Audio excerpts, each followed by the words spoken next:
On this episode, we discuss Smurfs. We'll decide, does it smurf that Smurf, or is it a big piece of Smurf?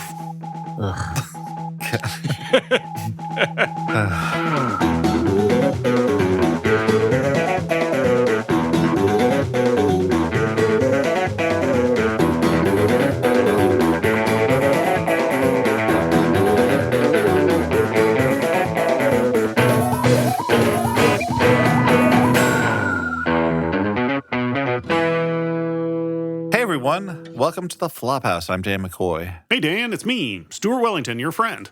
My name's Elliot Kalin, and I'm also Dan's friend. Have the rumors been going around saying I'm not Dan's friend and only Stuart is Dan's friend? Yeah, there's been talk. Elliot, why don't you introduce our guest as well? I'm very excited for our guest today. As everyone knows, this is Movember, when we do Mo episodes with Mo guests. So we've got with us Mo himself from the Three Stooges, Mo Howard. No, I'm just kidding. Yuck, yuck, yuck. With us is the founder and still Lord Emeritus of Maximum Fun, one of the most pioneering people in podcasting, a radio professional celebrating 25 years of his show Bullseye.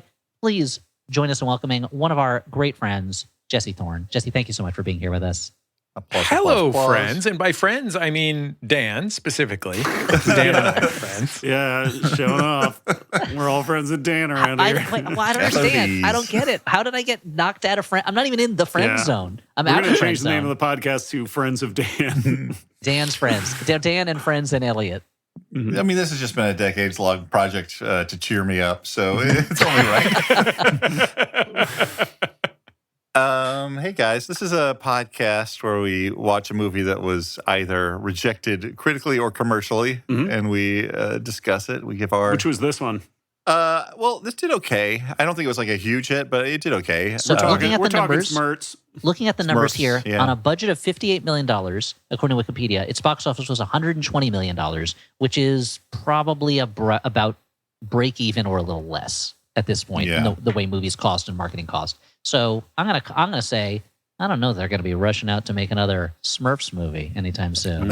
I think they protect the budget cost by like selling the advance rights to Belgium, because that seems like they could get $60 million in Belgium. Oh yeah. The Smurfs. Well, the Peo Smurfs were a national hero. The Smurfs were like a French or like Belgian. They're Belgian. They were actually elected to the Belgian Parliament, despite being fictional characters, many years ago. So they're national treasures. Yeah, I mean, it's certainly shocking that this wasn't a bigger success, given that there have been a couple of previous Smurfs movies, and Smurfs is yet another like property, mostly from the 1980s, that I don't think modern kids like think about at all. Yeah, what did your kids say about this when they saw the trailer, Elliot? When my kids saw it, they were not familiar with the Smurfs at all. When they saw the trailer, they said, "They're just ripping off the Trolls.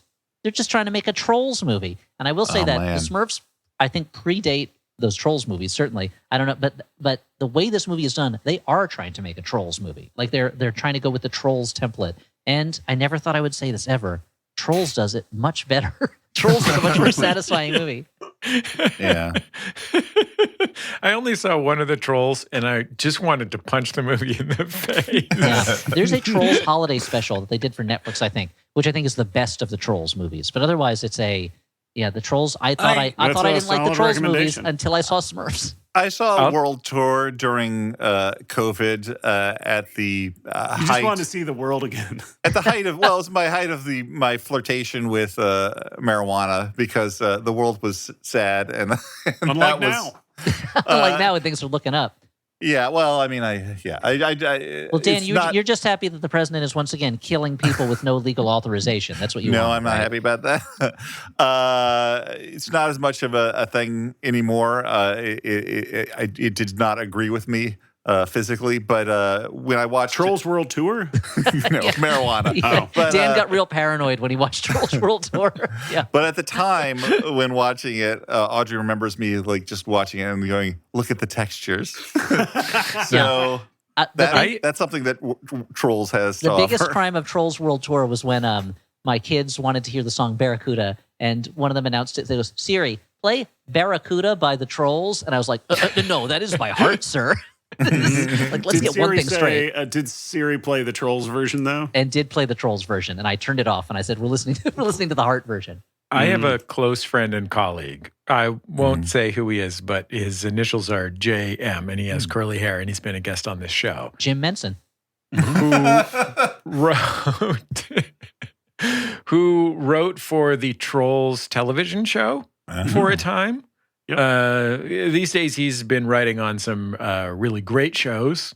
That was just a time when he was unemployed and taking some work that came his way. And the thing that I remember most vividly about Trolls and the Trolls universe is that the creator of Trolls is still alive, or at least was at the time. And she had established... universe, or is this in the world?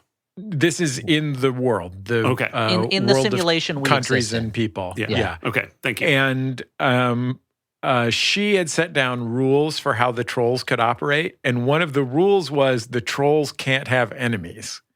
And so in the Trolls TV show, they had to come up with 50 plots or 80 plots that had no enemies in them. They could only have misunderstandings. Yeah. It's especially strange since the Trolls like Spirited Away. But in the Trolls movies, they do have enemies. So that seems like a little hypocritical on the part of Trolls. Yeah. Take it up with that elderly German lady or whatever it is. Norwegian I've got a lot of things to say to elderly German ladies, but I guess it's an elderly Norwegian lady. Yeah. I mean, one, that's a good story, and two, I would kill for a little work on a Trolls TV show right now. Yeah. So, I think you would crush it, dude. I feel like I think you do a great job, Dan. I think there was a time maybe like friendly misunderstandings is like 90% of your life.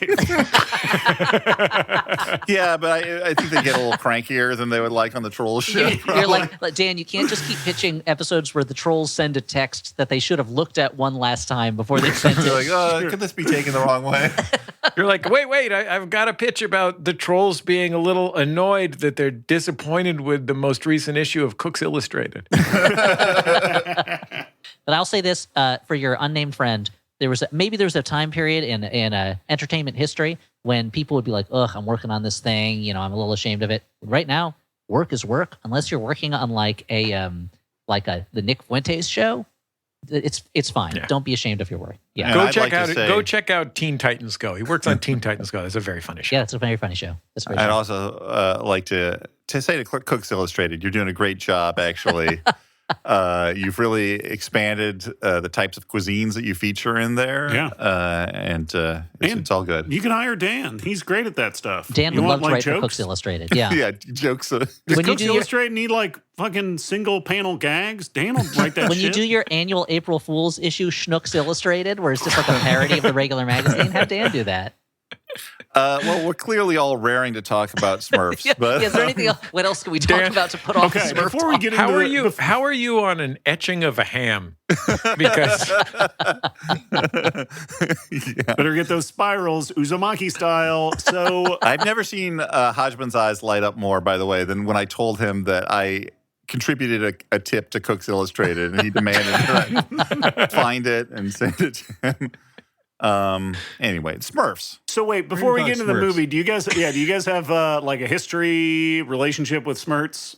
I mean, when I was a kid, I'm sure I watched the old show, but I had no affection. Yeah, I watched the old show, and the movie that they did, Smurfs and the Magic Flute, was on television a lot when I was a kid, and I would watch that. My mom like actively wouldn't let me watch them. She hated the Smurfs because why? Why? Because of Smurfette, because of the idea that there's one female Smurf and she's like blonde, basically.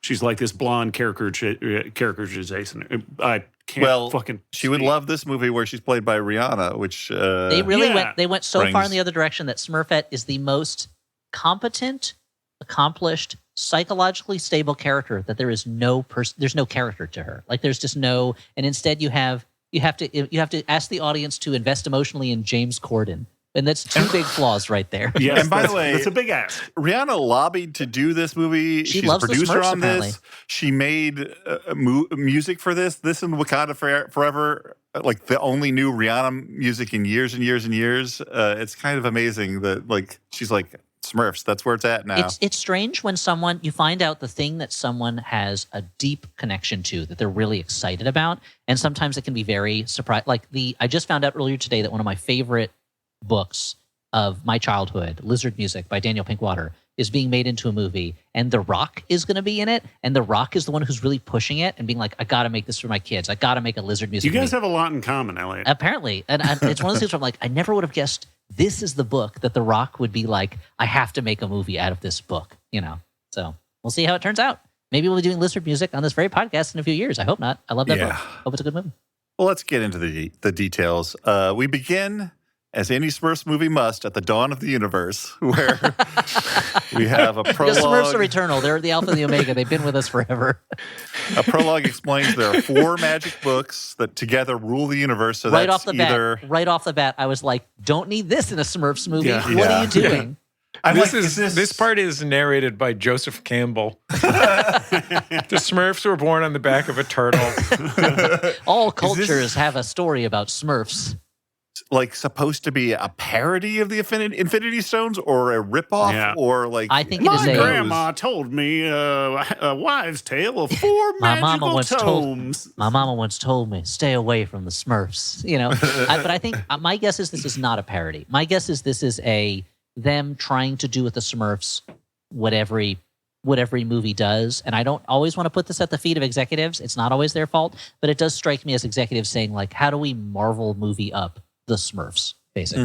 You know, let's give the Smurfs some stakes. how do we involve a multiverse with the Smurfs? Yeah, how do we give them stakes so that the Smurfs are not just dealing with complications between friends in a Dan McCoy-esque way? Yeah. Instead, it is, how are the so that Smurfs saving the universe? How do we keep the Smurfs? Why don't we change the threat from they're just going to get like cooked alive by I don't this know weird dude? What did Gargamel really want to do with the Smurfs? He just doesn't like them. He wants to kill them or something. Cook them or something. Yeah. Yeah. Smurfs Okay, well, probably taste great. That's just your tip from Cooks Illustrated, Dan. Fry up some Smurfs. Elliot, this might Smurfs. not be the idea of executives. This could be the idea of Chris Miller, the director of the film, who's not Chris Miller, the director of good films, but rather Chris Miller, the director of bad films. Yeah. It could be. It could be one Or of those the things, writer yeah. who was like a South Park writer, apparently. That's a My weird guess is combo that of. my guess is that this movie went through a long, torturous development process. Yeah. And as with many of these long, torturous development processes, they ended up with a movie that is trying to imitate just what other movies are already doing. You know? It's like I was trying almost to like imagine. there'd be like a program where if you just inserted a whole bunch of other screenplays, it just like came up with a new screenplay for you to use. We have that program. It's called Hollywood. But Jesse, what were you going to say? I was trying to imagine Sue Brady, the woman who like wrote on Team America and stuff and wrote this film, pitching jokes, and then people just sort of like covering their eyes and walking away. Yeah. Like, no, we're not doing, no. It's 4 magic books and James Corden sings a song. The only jokes are ones where you take a swear word and swap in Smurf. If it's a different type of joke, get it out of here. So we got these 4 books. The Intergalactic Evil Wizard Alliance, led by Gargamel's brother Razamel, wants these books to rule the world with evil, but the Smurfs, they opposed, they stood against these wizards. It's usually what I think of when I think of Smurfs. And Papa Guardians of Order. Rescued one of the book's jaunty grimoire to hide her. Important to say her because this is an anthropomorphized book voiced by Amy Sedaris. Yeah, that one is of the important. many celebrity voices in the movie. And I will say up front that the best voice acting in here, No doubt. I don't know what you're saying, Gargamel and Yes. and Razamel, both done by the same person, who's a professional voice actor. Yes. Yeah. Like, why the fuck do you keep putting celebrities with unremarkable voices in these things when voice actors kill it every time? The fact that later on, there's a character voiced by Kurt Russell, and I was like, who's that? this is like a nothing voice. And then in the credits, I was like, Kurt Russell, and I'm like, well, he's a guy who projects such charisma, but it's not coming through. You don't think he walked into that booth ready to voice Ron the Smurf?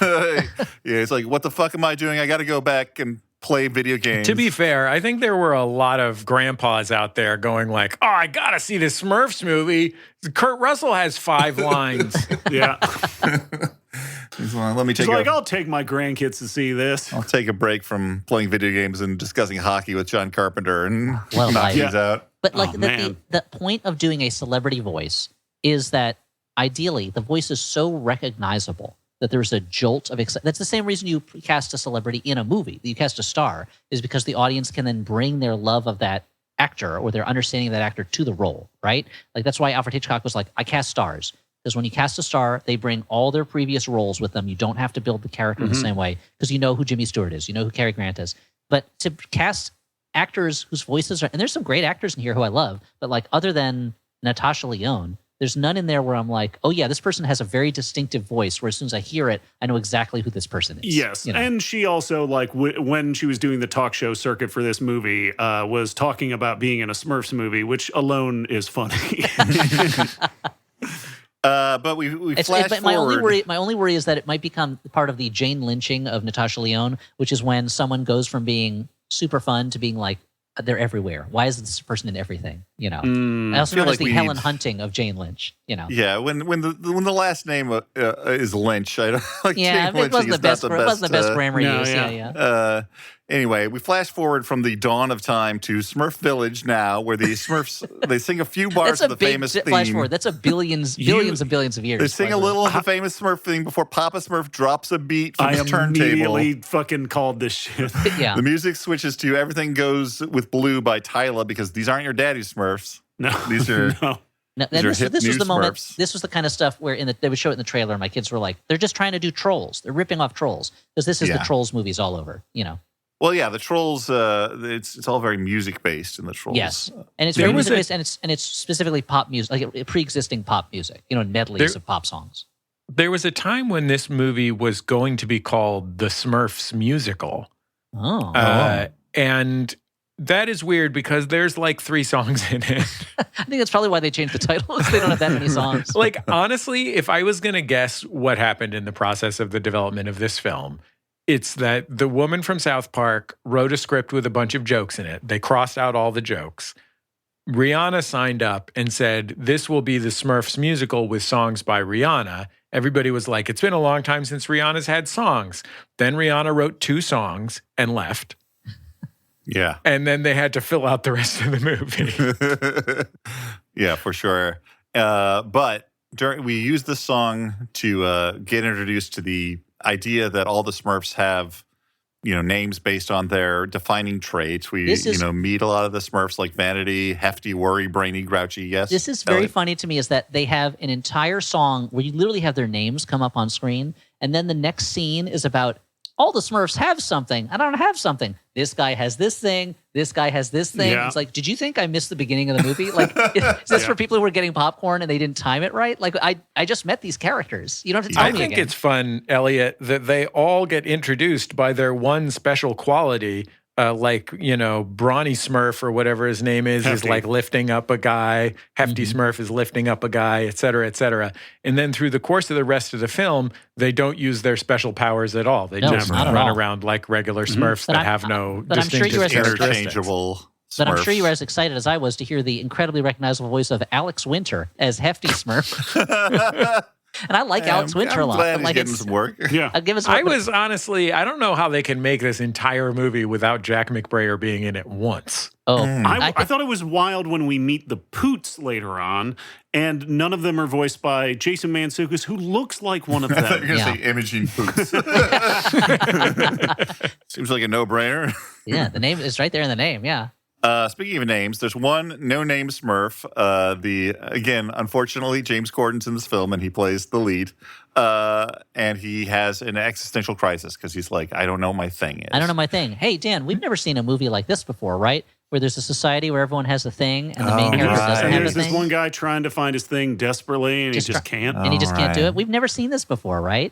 Yeah. This bit of dialogue comes up, by the way, because Papa Smurf says, isn't it great that everyone in this village has a thing directly to the Smurf who doesn't have a thing? Yeah, because Papa Smurf's a jerk. He's a real dick.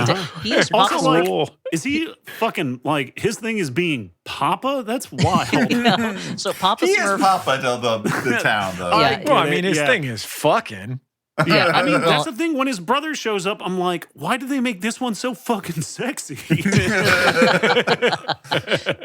Papa Smurf is really playing the Charles Xavier role, which is the leader who, the more you see him and the more you see him interact with the characters, you're like, this is not a good guy. Look, the way he manipulates people is not good, you know. The other thing, like, you're making me realize that when we meet his brothers later on, their names are Ron and Kin, right? Yeah. Like, so, like, they don't have a thing either, apparently. No, somebody at some point said, this is a movie about brothers. Yeah. But then thought of no stuff for that. It also shows that they lost interest in No Name Smurf at some point. They're like, well, what about Papa's family? Can we get into that? But I think that's because Papa Smurf, this is the subtext of this movie.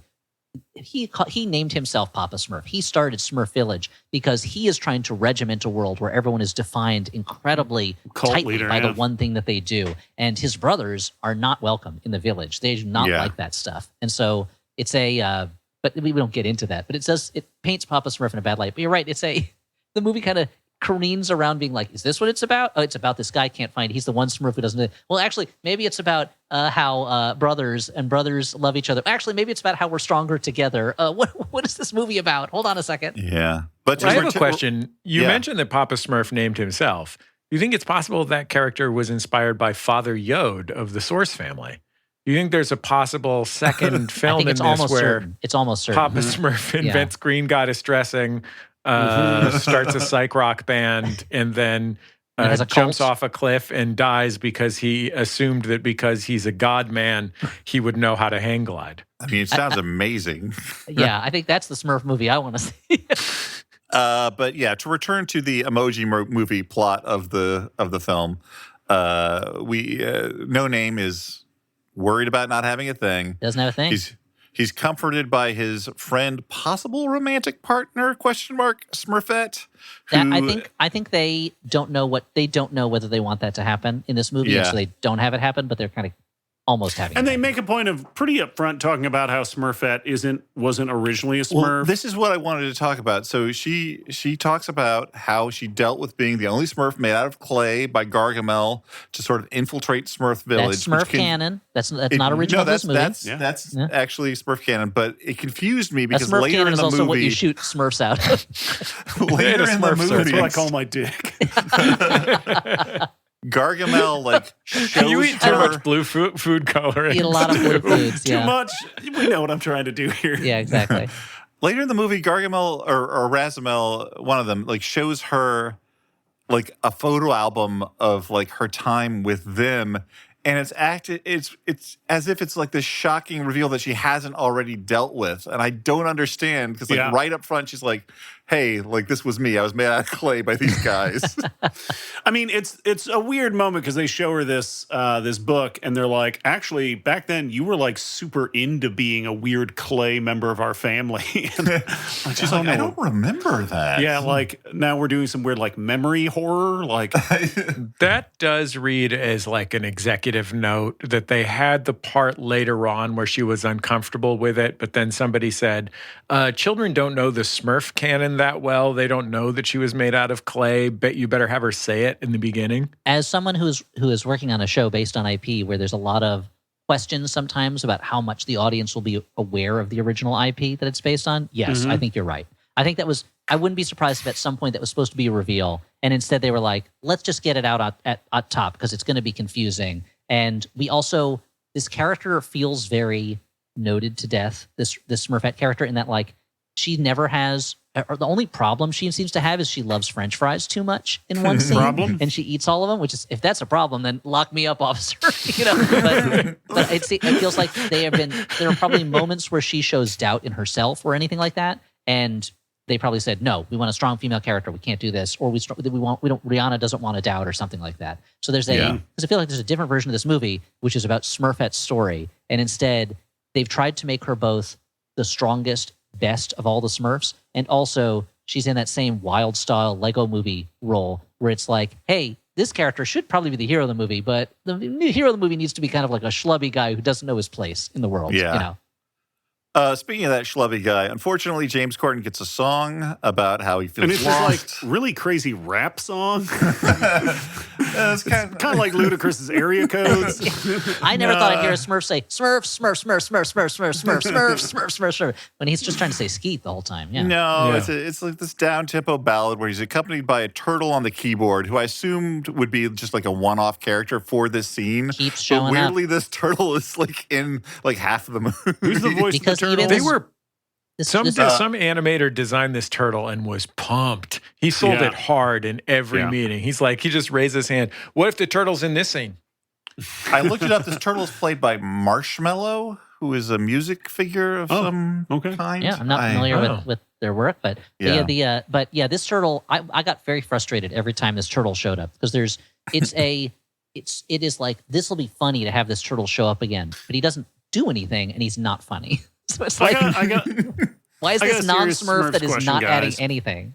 So Smurfs are described as being 3 apples high. Yes, that's crazy. There's no way they're 3 apples high. How crab small apples, are the crab apples high? They're really? very small. Yeah, these are old-fashioned apples. These are heirloom apples. Yeah, these aren't the apples you get at the supermarket that have been genetically modified. Oh, thank you. Yeah, to be super product big. of a different time. I mean, speaking of which, like Smurfs had like these elements of sort of medieval culture. Like there's like a medieval element to Smurfs. But mostly they just like hung out in the village and like because they lived in a village together. and they each were named after the job they did, like in medieval times. Right. Yeah. These Smurf hats are a special kind of hat. This feels like something Elliot would know about. Yeah, these Smurf hats. Texture. Did you see the textures on them? Well, not like I used to, but what are they called? What are these hats Smurf hats? These Smurf hats are this special kind of hat that's associated with like the Enlightenment. Yes, these are battles for liberty. These are called Phrygian caps, and they became very big, especially during the French Revolution. Was a very big time for these when they represented kind of like. The idea of like the Roman populace, I guess, so that became a thing of like a representation of the like Enlightenment and equality, that kind of stuff. So there are multiple flags, like national flags, where the central figure in the seal or the flag of the nation is wearing one of these hats because it's like the opposite of wearing a crown. So it represents that you have like a Republican government. Yeah. Well, you know what? I was wrong. I'm looking up more about it. It's not a Roman thing, but it is an ancient world thing. And during that time, it was like the Jacobins, particularly during the French Revolution, it was like this is their version of. They were using this as their version of the Roman kind of liberty cap, basically. Is that why this Smurfs movie was so heavily covered in Jacobin magazine? Yes, exactly. It's ironic because the Smurf village lifestyle is very much not what it is. It's the far stage of revolution where there is now a new dominating leader has taken over.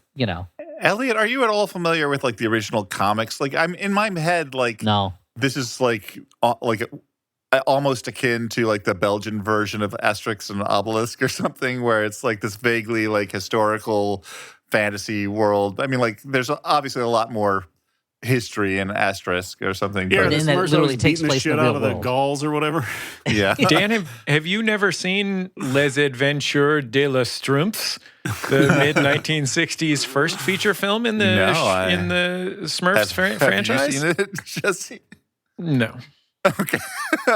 Well, anyway, we don't have any knowledge of the original. So he sings this dope song, and then he gets his wish granted by a magic book. Yeah, my point in taking us down this non-fruitful I forgot path what we were talking about. Thank you, Stuart. was just this all started with that turtle. Just how far this movie, which is like stuffed with modern like fantasy action movie tropes, has nothing to do with what like historically the Smurfs have been about. I think the Smurfs historically are like a gentle storytelling thing. Like they're not like battling. They're like, I don't know, like tricking Gargamel's dumbass into like sticking his hand in the fire or something. Exactly. The worst thing that's going to happen is Azrael the cat might grab you or something like that. I went on r/Smurfs last night, or maybe it was r/the Smurfs while I was waiting for my child to fall asleep. What did you find? Just sitting in a beanbag chair in a room. It's just all pictures of Smurfette, and she's just got dump truck on the back. That's what it is. Yeah. First of all, no. I looked at the top posts for the last year. Mm-hmm. None of them were about the Smurfs movie, except for like the 8th one, which was just sort of like, why don't people like the Smurfs movie? Here's my reasons. Very gentle, and the biggest reason was in the canon. The Smurfs are just hanging out in Smurf Village doing whatever. And so they were upset that they would do something other than whatever. Yeah, well, I think it's a misreading of what – I mean, I don't have any affection for the Smurfs whatsoever, but it's a misreading, I think, of what appeals to people about the original property, which is, I think, the gentleness of it, the same way that the Ferdinand animated movie from years ago totally by having him actually fight in a bullfight and win misreads the point of that fucking book, which is that he refuses to fight in a bullfight, and he gets what he wants through nonviolent defiance, resistance. But it's also in many ways a misreading of the kind of fundamental appeal of James Corden, which is none. Mm-hmm. He has no appeal. No one likes James Corden. I'll say this about James Corden. James Corden. I've said it before. When I saw him in One Man, Two Governors or whatever it was on Broadway, I was like, this guy is hilarious. And I think when he is playing a character who is not supposed to be likable and is doing farcical things on stage, he is very funny. I think the problem is when you make it him not playing an unlikable character, and instead you're supposed to having the audience feel like I want him around, or I want to get to know him better. There's Elliot, things that he can do very well. Are you telling me that one of the actors in this film you saw on stage in New York? Let's see. Was it just one of them? Let's see. Yes, that's exactly what I'm saying. It would be like if they made a Lord of the Rings movie and they're like, actually, your hero's Gollum and you got to hang out with him the whole time. I don't know. That sounds pretty cool. That does sound pretty good, yeah. Yeah, it sounds like it. And then he keeps ralphing up stuff. Stu, you're starting to sound like a real Los Angeles area waiter.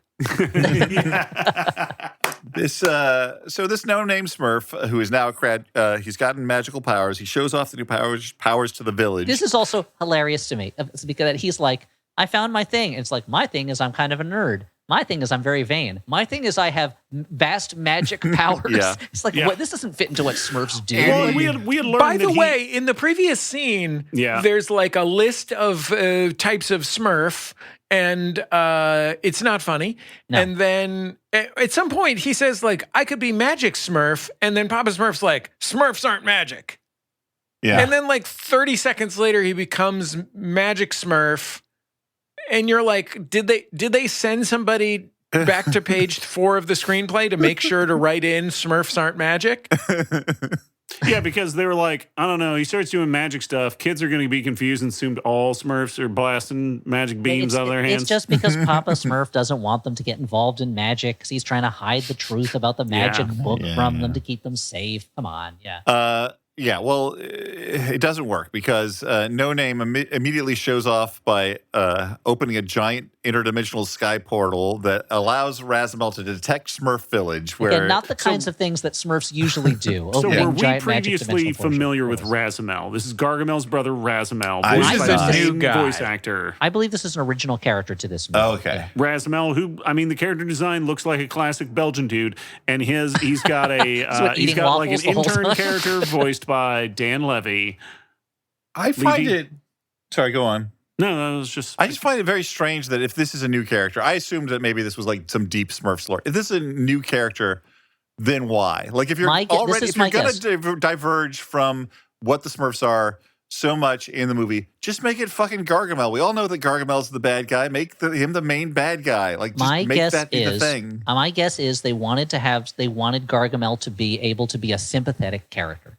That they wanted to be able to do more with Gargamel or something like that. So they introduced another guy to shit on Gargamel all the time and be worse than Gargamel so that you could then have a turn so that Gargamel later helps the Smurfs. Because wouldn't that be amazing? Gargamel and the Smurfs on the same side working together? But then at the end of the movie, spoiler, like there's like the mid-credit sequence is Gargamel like bursting in and being like, we've got some unfinished business with the Smurfs, Well, because now you've built him up. Now oh shit, Gargamel's now what's he gonna do? We've seen him go through his arc, and now he's empowered. Guys, I just realized that we're 4 40-something men yelling about Gargamel.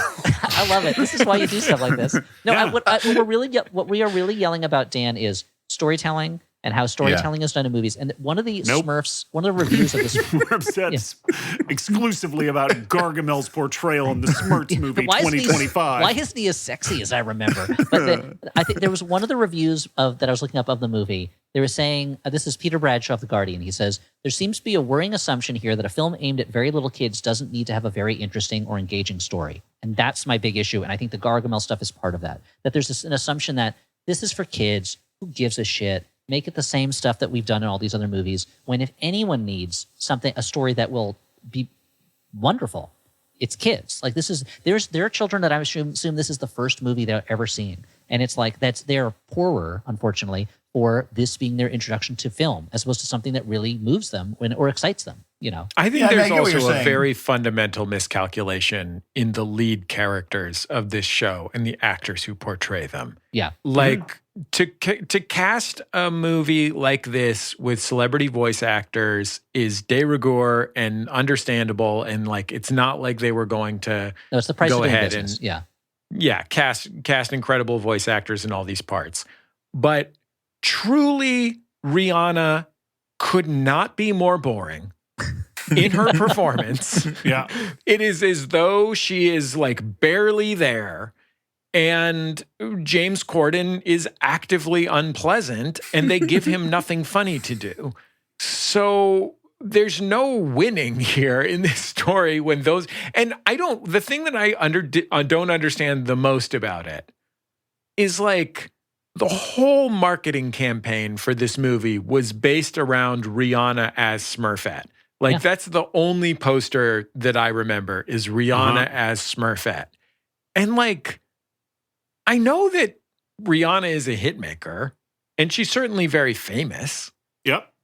But like, do people want to see a Rihanna movie? Do children want to see a Rihanna movie? Thirst for more Rihanna as someone who is now a billionaire and has retreated into not doing entertainment for the most part, but they don't want it in Smurf form necessarily. My guess is it's entirely a matter of just how many followers does she have on these social media feeds? Great. We can guarantee X number of people who are huge Rihanna fans will go. You're casting someone entirely for that publicity marketing aspect of it. If it was a Smurfs movie where all the Smurfs were just hanging out with Rihanna, that'd be a better movie. I would love that. It would be a better movie. Interviewing Rihanna. This is the movie. Yeah, Rihanna, and like helping her write a fucking album. Rihanna finishes her last concert. She goes, I'm just so tired. I'm so tired of being a big star. I just wish I could just relax and hang out somewhere. And she falls asleep clutching a stuffed animal Smurf. She wakes up in the Smurf village, and the rest of the movie is just her hanging out with the Smurfs. Better movie. 1,000% better movie. Mm-hmm. Yeah. I will say this for this Smurfs movie, which is there were 3 previous Smurfs movies in the last cycle of Smurfs movies, 2 of which were like Smurfs in real life, one of which was a fully animated Smurfs movie. And Smurfs in real life, of course, had that famous thing Smurf where with like the head on his Smurf with the head pancakes, on the pancakes, And I have not seen these movies, but I have looked at like trailers for these movies. You just looked to up the prepare nude for this. scenes. They looked awful. Like they really looked grotesque. They looked nasty. This movie, in the scenes where they are in the Smurf world, I thought it looked pretty good. Like they seem to have learned some of the lessons of recent films that have taken greater advantage of the human touch and the possibilities of animation in the context of 3D animation. I don't know. I don't know if you guys saw. Same I don't thing know with if you guys saw Puss in Boots 2. But Puss in Boots 2 is really good, or at least very good. Yeah. And it is really cool looking. And part of the reason is because the aesthetics are very flexible and interpretive. And this has some of the Hand of Man in it and reflects some of the like values of the comics and the cartoons of the 80s in interesting ways and looks pretty decent. Now later they muddle that up by doing 17 other things. But when I was looking at it, in contrast to, say, Trolls, which is just a pile of crap on the screen, I was looking at, incredible textures. I got to give it to Dan for identifying that. He just kept licking the TV screen because he wanted to taste those textures. So. Yeah, I was like, this is actually kind of good looking, I thought. I don't think it looks everything bad. else was horrible to this point. I think from a technical point of view, everything looks great in Smurfs. I agree with you 100%. I was amazed at how good Smurfs looks. Like it finds that middle ground between like we're doing a computer animated movie, but we're going to have some hard lines in here. We're going to find the middle ground. We're going to have some hard lines. No on-screen drug use. we're gonna there's some stretchiness and bounciness to it. There's a little bit of it feels like a cartoon. There's motion lines. Rather than them trying to make photorealistic Smurfs. Yeah. If you, I was saying, like, if you put the sound down on this and put Dark Side of the Moon on and watch Smurfs, probably pretty good. But yeah, the textures are incredible. The Smurfs in the other movies do look grotesque compared to these Smurfs. Yeah. Okay, we're not that far into this movie. We're not at all. Smurf So Village. he gets magic powers. Yeah. From Amy Sedaris. And Razamel has now identified where the Smurfs are So, with his intern. Yes. And the Smurfs figure, obviously, Papa has to be kidnapped by their old nemesis, Gargamel, who should have been the main villain of this movie as far as I was concerned. But No Name brings Gargamel to Smurf Village for them to capture, and they interrogate him, and he doesn't know where Papa Smurf is. But Clumsy has found a magic record that Papa has labeled as the way to find Ken. The guy that, as he was being, Papa Smurf was being sucked away, he's like, find Ken. And so when they put this record on... Hold on, Dan, what happens is Papa Smurf says, find Ken. And then in the next scene, a guy says, well, this record says find Ken on it. That's it. That's the... We put together the clues. This mystery has Mr. been Smurf, solved. I gave you all the clues. Yeah, They exactly. don't even show him looking for something. He just holds up a record. I found the thing he said. Why didn't he just hand him the record as he's being sucked away and be like, play this to find Ken? Why didn't he just say, go to Paris to find Ken? Yeah, good point. Well, they don't know what Paris is, but they need to learn a lesson about Paris. The power of music, Elliot. That's true, I guess. Because this is a musical, as we all know, the Victrola sucks them through the horn of it and takes them into Paris in the real world, which is a weird thing about this movie is, like, part of it takes place in the real world where cartoon characters live, some of them. I don't know what makes them different from the ones that live in the cartoon world, but none of this is commented on these various levels of reality, really. No, which it's I just kind of like. I kind of like that they're not like, I kind of whoa, like the where are we? seasickness of not understanding. But it's also very strange when you're like, okay, I get it. So the cartoon characters live in the Smurf universe, and they live here, and they're like, there's Razamel's castle here in Germany, and it's like, okay, wait a minute, so there's just a cartoon castle in Germany. Like, they're not worried about alienating German audiences by saying Razamel lives there. What's most amazing to me about this concept where they're visiting real life cities of the world is that they do nothing with it. Yeah. The extent to which they do nothing with the places that they visit can't be overstated. Like, they don't even bother to have a scene in the Eiffel Tower. There's a shot of the Eiffel Tower very briefly before they go into a generic nightclub. I mean, later on they do, during a song number, ride around in kangaroo pouches. That's true, in Australia. While the kangaroos sing backup vocals, and it's weird. Yeah. They end up in Australia, much like that X-Men storyline for years when they were living in the outback, when the Reavers came after them. But but you're right, they don't have to slide down a long bread in Paris at any point or any of that kind of stuff. Yeah. Have to direct some poor chef into cooking good ass shit. There's by pulling his hair. There's a not very important scene where Razamel. They're all not very important, Dan. Learns that Joel has gotten Papa Smurf. Where we also learned that Razamel apparently has a podcast that's mentioned in passing. Because saying that someone has a podcast is a punchline instant joke in films.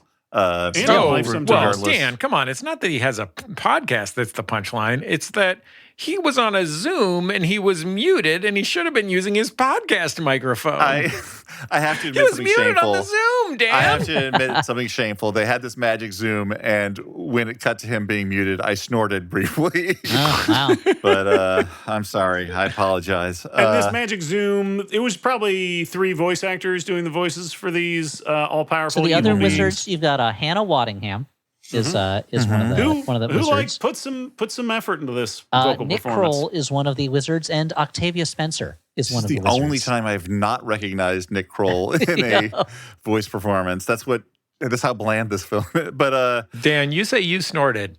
I smurfed my pants. Oh man! Don't even get. Okay, we'll get to that. This movie does crime 1 for me in this kind of movie. But Razamel, having now located Papa, he tries to magically grab the book from Smurf Village, but only manages to bring Gargamel, who had been trapped there, to him. So now the brothers are together. Meanwhile, in Paris, the Smurfs are rescued from a street I also sweeper. mentioned, once again, with Razamel, similar to the king or whatever he is in Shrek, it is part of the fact that this is a very short person. And we can get some humor out of that because short people are evil and should be objects of ridicule. No reason to live is the song. Yeah, exactly. Has taught us. That's the anthem of short person hate for generations. Literally no reason to live. That Randy Newman refers to them as vermin who are diluting the blood of the nation, I think is really unacceptable. I feel kind of uncomfortable along with Jesse being two tall men here. Yeah. Yeah. I'm super tall. Is there anything where they put down hunks in this movie? Because I could get upset about that. How tall are you, Stuart? How tall? Yeah. I'm 6'1". Okay. We're about the same height. 5'11". I was Listeners, of taken course, out know of that I am 1'7" tall. So. Yeah, three apples tall. Yeah, 3 apples tall. Yeah, but crab apples. Yeah. So the Smurfs in Paris are rescued by the International Neighborhood Wolf. Isn't that a Jay-Z Smurfs. album, Smurfs in Paris? They go to their base, which is hidden inside of a disco ball. Because again, like you can't do a modern Smurfs movie without having like a bunch of like ninja Smurfs doing flips and throwing fucking shuriken at things. Here we meet Ken, Papa's tough brother, who's the voice of Nick Offerman. I did recognize, again, of course, for Nick some Offerman. reason. They just like sex this guy up. I'm like, it's Nick he's Offerman. like throwing his body around, and I'm like, Can are I they tell you all what? shirtless or just him? Nick was recently on my public radio show, Bullseye, and he Celebrating casually 25 years. Yeah, thank you. And he casually mentioned that he's really into massages because he learned it in theater school. Go on. And so I was like, well, I know how to create a viral moment. Give me a massage. He did. He is genuinely great at it. But when we posted that clip on Instagram, I don't know why I hadn't put these pieces together, but just the astonishing flood of horniness that appeared in our comments. That guy is a legit sex symbol for certain communities. Burly, masculine fellow who's also very seems very sweet. I understand it. Really, really nice guy. So yeah, this is and he has the power of the offer, the radioactive offer that bit him a long time ago. Yeah. That's true. What was the offer? Was The it the offer show, was, the TV show? We'll give you this much money to be on a television show. Yeah. He said, "I'll take it." This is the scene when they meet Ken. This is the scene with the most arguing, where swear words are replaced by Smurf. But Ken reluctantly agrees to help them, and No Name uses magic to create a portal to Razamel's castle. But and I'll also mention real quick, when I mention crime number one, it is when kids' movies do a joke where they're replacing a swear word with another word, or it's just being kind of cheeky. It's not like murder, right? You weren't talking about murder. No, murder I'm fine with. Murder's number 2. Yeah, murder's number 2 after this, yeah. Sometimes my number 2s are a murder, if you know what I mean. God. Don't. You talking about when you're smurfing? This is just Stuart appealing to yet another very specific demographic. Yeah. Unfortunately, Razamel's castle has a force field around it that bounces them to the Interportal Way Station, which is not something that should be in a Smurf movie, in the Australian outback. I mean, like along with Gateway. This is like fucking like. It really feels like Congress in like 2021 like passed a law that multiverses had to be in everything. Yeah. Yeah. And they just, all of these things are things that they just say. There's nothing shown, only told. No. Yeah. Like they just at some point, Gargamel, like they're going to Gargamel's castle, and Gargamel says, well, good news, we've got a force field, so they'll bounce off us and land somewhere else. And then they land in, it's like... When that kind of thing is done well, it feels like children making up a story as they go along. But here it's not. They don't pull it off that way. The good thing is they're rubber and we're glue. Or whatever way it goes. I don't know. Anyway, the Outback is the home of the Snooter Poots. Of course. We all know this. Every single child learns is sort of, this. as soon as the Snooter Poots came in, I was like, whatever. Like, I don't... Dan, have you not seen Kangaroo Jack? Yeah. You know, this actually reminds me, like my old sketch group, Mr. White Pants, had a sketch written by the great Rob Morrison about a children's show called the Peedle Schnorts. And it was like the most insane like list of just like stoned guy things about the Beetle snorts, and I wish I could remember more details about it, but that's what I think about when I hear the Snooterpoots, who are fluffy creatures who steal from multiverse travelers, and and these things feel like they've been focus grouped to death to be like the next cute minion-esque type figure. Like there had to have been a Snooterpoot spin-off script, again, probably starring Jason Mantzoukas, somewhere in the pipeline. I'm sure that was are kind of cute. Yes. But I'm sure that was when they're voiced by Natasha Lyonne, that adds to it. Sure, but I'm sure that was part of the thing. It was like, we need something in here that we can spin off. And they could do a Gargamel movie, but we need another type of creature that would like. I think you're exactly right, like a Minions type thing, And they're led by, as Stuart said, Natasha Lyonne as Mama Poot, who is also an old flame of Ken's, apparently. And they ask her to open a portal to Razimel's castle, but she is too scared of the evil wizards to help, and that makes No Name also get scared and run away.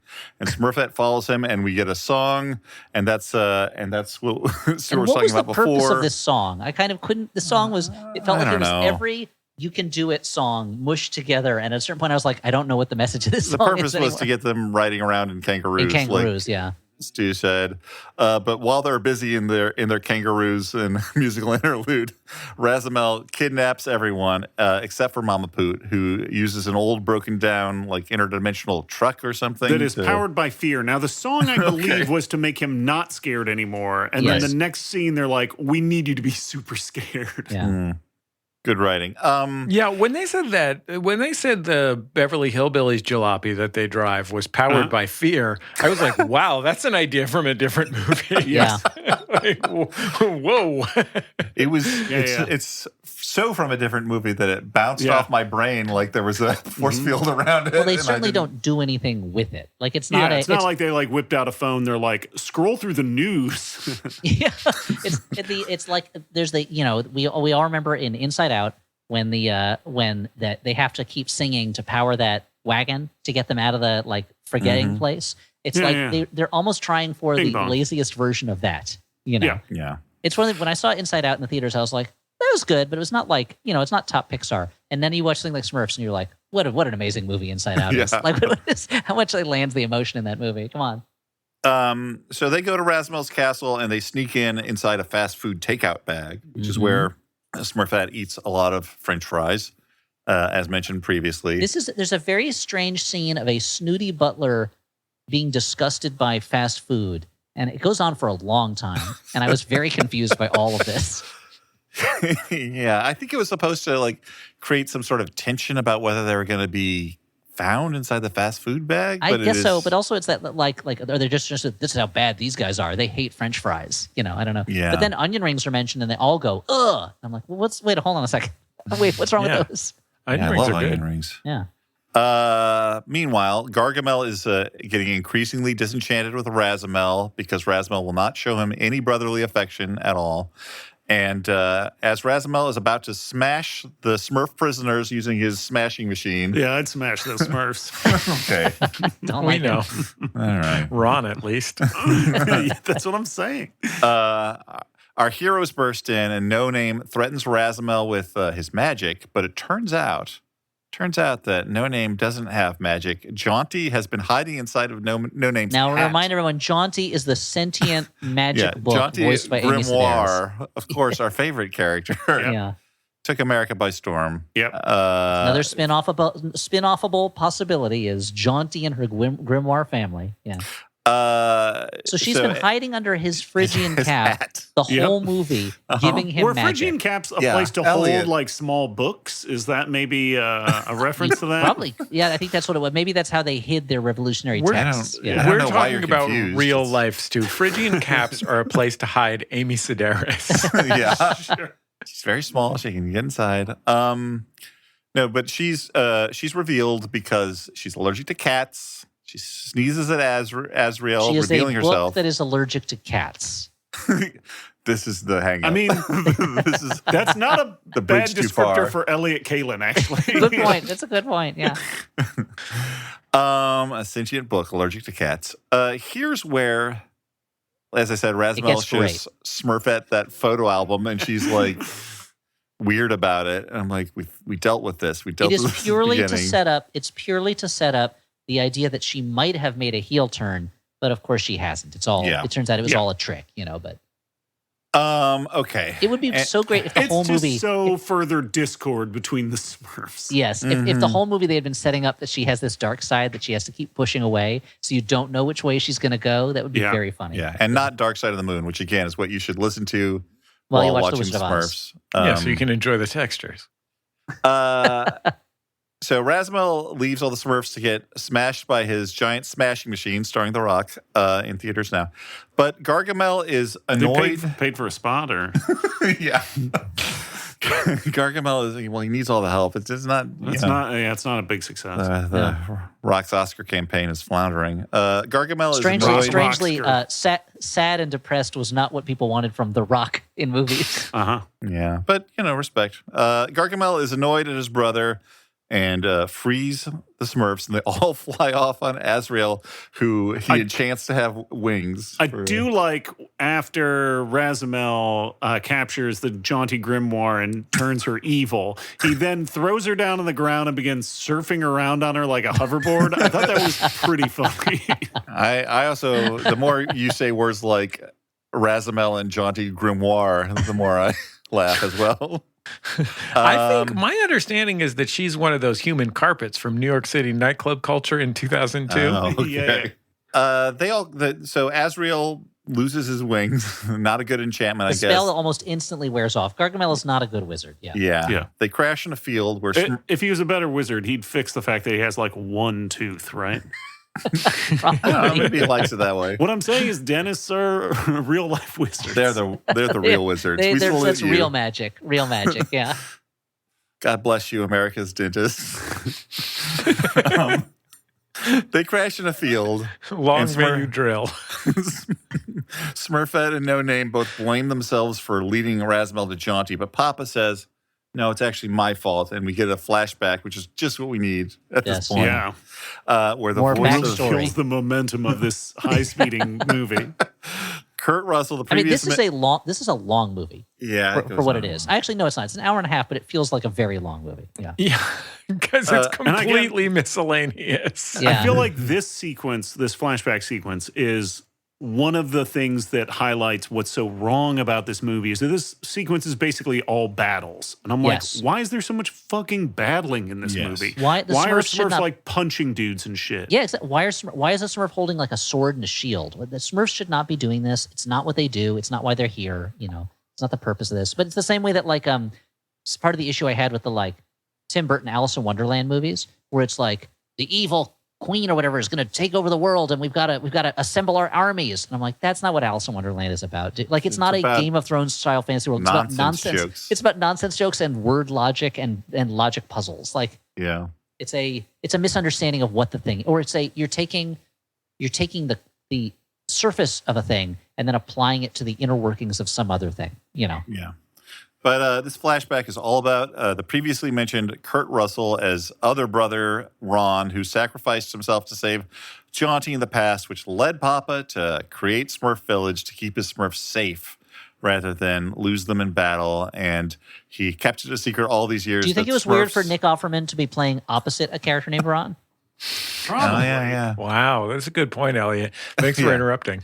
And my understanding is can we just get a sound sample of that I can play every time? Do you think, because I bet he recorded all his lines in a big room with all the other voice actors all at once. Oh, they all did it together. Yeah. For sure. But yes, Papa has kept it a secret that Smurfs are the Gardeneers of Good, which I thought was kind of a funny, ungainly title for them. Anyway, they're making the best use of a thing that shouldn't be in the movie. Yeah. With a new sense of purpose, they all team up with Gargamel to fight Razamel, who has trapped the other evil wizards in a water cooler so he can solo reign over the universe. And Razamel zaps most of the Smurfs away, including Papa, who sacrifices himself to protect Smurfette and No Name. And this all occurs in some kind of nebulous cosmic zone, right? Yeah. Yes. Yeah. It's a real multiverse of madness. So speaking of multiverse of madness, Smurfette briefly pretends to always have been on Razamel's side to steal the book, and they do a big chase half a through. second. Yeah, they do a chase through dimensions. And just enough so that like a little baby in the audience might start to cry and then would be like, oh, wait. I mean, you never know. It's like when Detective Pikachu came out, when my older son had never seen a movie where a character is revealed to be a bad guy. And so when it turns out Bill Nighy is a bad guy, which if you've ever seen a movie, you know it from moment one, he was like, him? I was like, oh, that's right. You haven't seen a movie that does this before. Oh, okay. But this truly, like this sequence, which doesn't look bad. I mean, there's like an 8-bit dimension. There's like a claymation one or something. I like some. I mean, I like the concept of this. You know? But it Not is a terrible such idea. a transparent ripoff of Spider-Man Into the Spider-Verse, which is a really good movie. Yeah. Like Spider-Man Into the Spider-Verse is legitimately wonderful. And this is just a garbage version of that. Yeah. And we've seen it so many times at this point. We've seen it in that. We've seen it in Multiverse of Madness. Like, even going back, like, it's a different kind of thing, but I remember, like, Looney Tunes Back in Action when they're running through the different paintings. Like, it's very similar to that kind of thing. But then again, I was glad for some like, visual inventiveness, something new. Yeah, and this feels like the kind of thing I wish the movie had more of. Even if it's a thing we've seen somewhat before, like, the Smurfs going through different visual schemes is more. I don't like that they're like cutting Razimel's arms off and things like that. I don't like that. But I think I'd like that more than them having to like sneak through the sewers of Paris to have a meetup with the rebel boss or something. Well, again, like the idea of them running away from Razimel to try and trick him in some way is more interesting than what eventually happens. How they best him. There's a weird aesthetically, it really like highlights the extent to which they have all this, relatively speaking, aesthetic invention in Smurf world. And then they go into the real world and everything looks like crap. Well, the real world has that kind of like AI gloss sheen on everything. You know, But anyway, Dan, you were going to talk before we interrupted you yet again. There's one world, the one outlier world here, since most of these things are like different art styles, is just a microscopic world where Razimel encounters a tardigrade that creeps him out, which was voiced by kind Jimmy of a Kimmel. strange Voiced by Hero of Democracy, Jimmy Kimmel. Interlude. Yeah, that's true. That feels like one of those things where like tardigrades are like one of the things that are like big right now. And so I think that there's they're very small, Elliot. That's a good point. Yeah, I'm surprised they didn't throw a capybara into that scene. Exactly. That's the same way that like wow, there would have been a Jesse's joke. eyes rolled so hard I thought he had a stroke. And an axolotl. An axolotl, exactly. The way that all the animals that used to be cool and indie have now sold out, and that's one of them. Yeah. Yeah. But they seemingly make it back. Matamatas, still indie, still edgy. Matamatas, yeah. I can't wait. It's just going to break my heart when Hollywood gets a hold of Matamatas, the best turtle. Yeah. Do you think that Jimmy Kimmel even goes to a studio, or do you think they send a tape syncer? Like, do you think they just go to Jimmy Kimmel's office with a directional microphone, pointed at him, say these 4 sentences, and leave? I think that's probably closer. Or he just records it on his set, or at a VO booth in the studio where he does this, and then they just send it over. Because that's the kind of thing when at the Daily Show there'd be times when they need like John to do something brief for another project, and he would just do it there. He doesn't go to the studio or anything. John, you're going to do the voice for a tiny water bear. What's that from? That's a tardigrade. That's a tardigrade. Oh, okay. I thought you were referencing a real project. Oh, no, when he did that movie, Tiny Water Bears. Tiny water bears in my the wine. wine. Don't drink that. It's full of tiny water bears.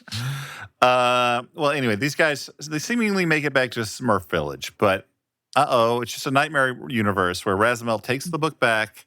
All seems lost until No Name realizes he's got the magic in him after all. He does have magic in him. Mm-hmm. Yeah, and he's immediately super powerful and defeats Razimel, brings back all the Smurfs. Guys, this sucks. This part sucks the most. This all sucks, much like it sucked in Harold and the Purple Crayon that ended almost the same way. Or the Super Mario Brothers movie where all of a sudden he's just like, okay, I guess he's the toughest now. Yeah. He didn't if No Name had 5 minutes to power up like fucking Goku, at least that would have happened.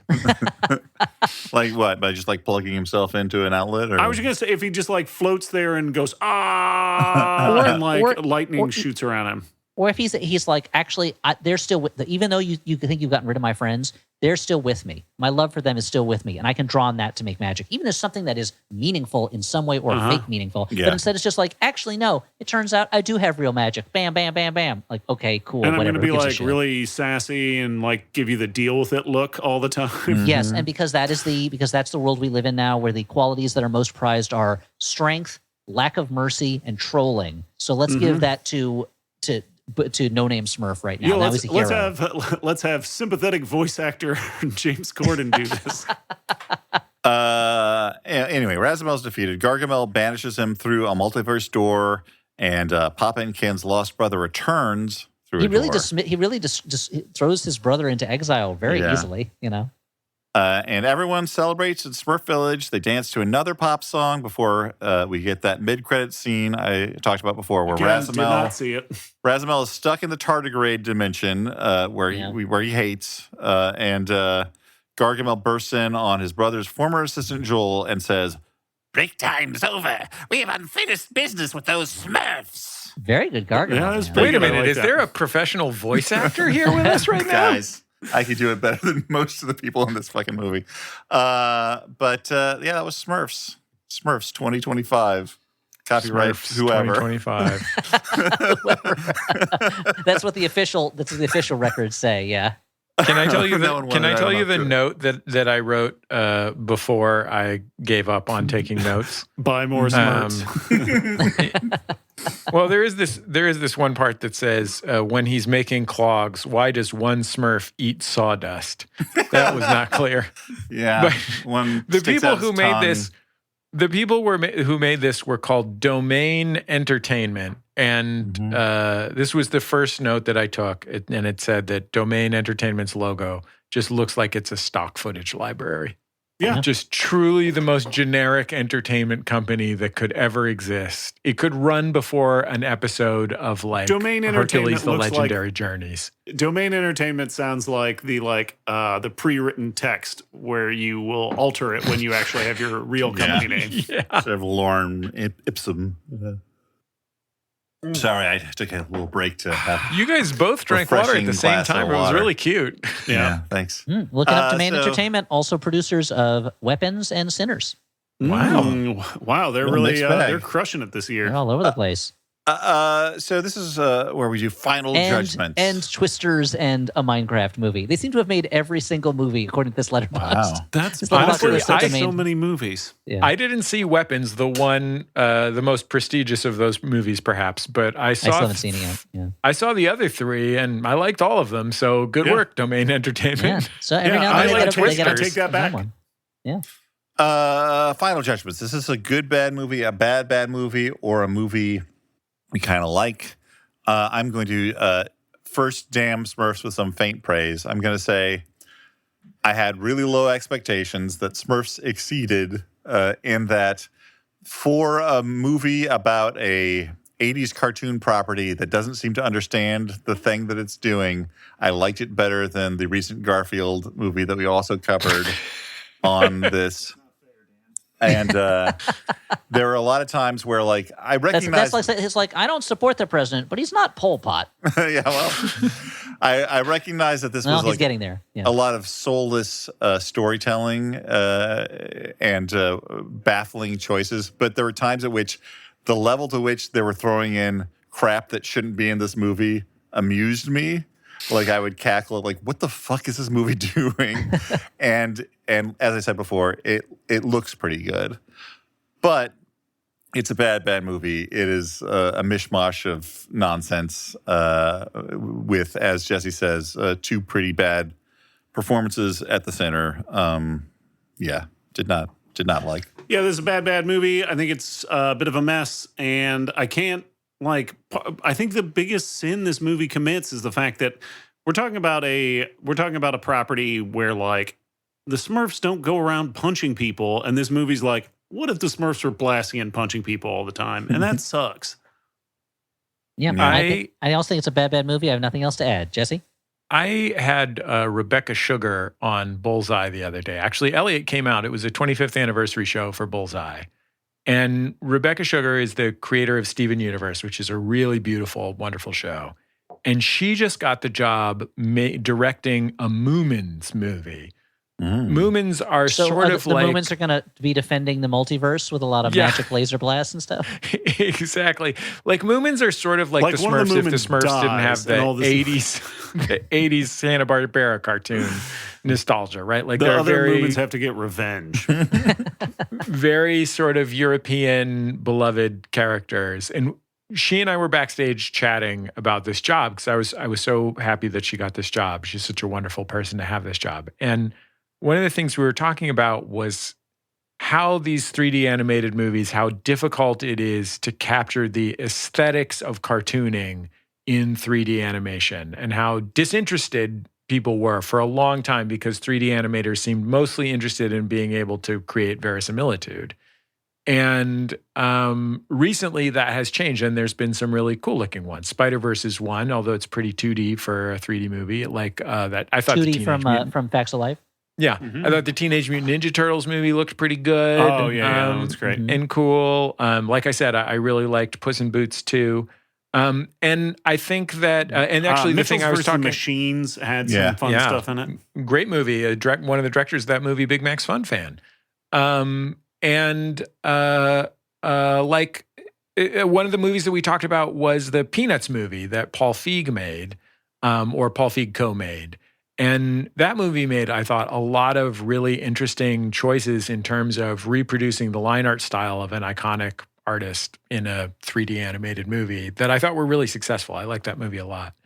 And so I want to give credit to the people who made this movie on the animation side for making choices. And at least in Smurf world, I thought it looked really cool. Yeah. And Razimel's castle specifically, it looked really like hand-drawn, but 3D. Yeah, it had a very, what's that, Laserdisc video game? Dragon Quest? Is that the one that you play in the... Full motion video? With the full motion video in the arcade from like 1980. Dragon Quest, right? Yeah, Dragon's Lair. Dragon's Lair. Yeah. Where you're trying to Bluth animated. You're trying to trigger the next piece of animated Don Bluth thing, and he never can do it. You can't get it. It's so hard. Impossible. They made an app for the phone where you could just have unlimited lives, and it still took me forever. Yeah, so I want to give a shout out to those animators for doing much better work and making more interesting choices than they had to, despite the fact that the middle 40% or 50% of the movie is in a pretty generic real world setting that adds almost nothing aesthetically. But that having been said, this movie's garbage. It's mostly garbage in that it's so fucking boring. It is just a pile of stuff happening for no particular reason, people explaining things to each other. Nothing is fun or exciting in the entire movie.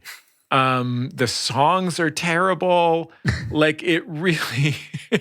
but what is most distinctive about how bad it is I was struggling to remember what was happening as I was watching it because it was so boring and forgettable.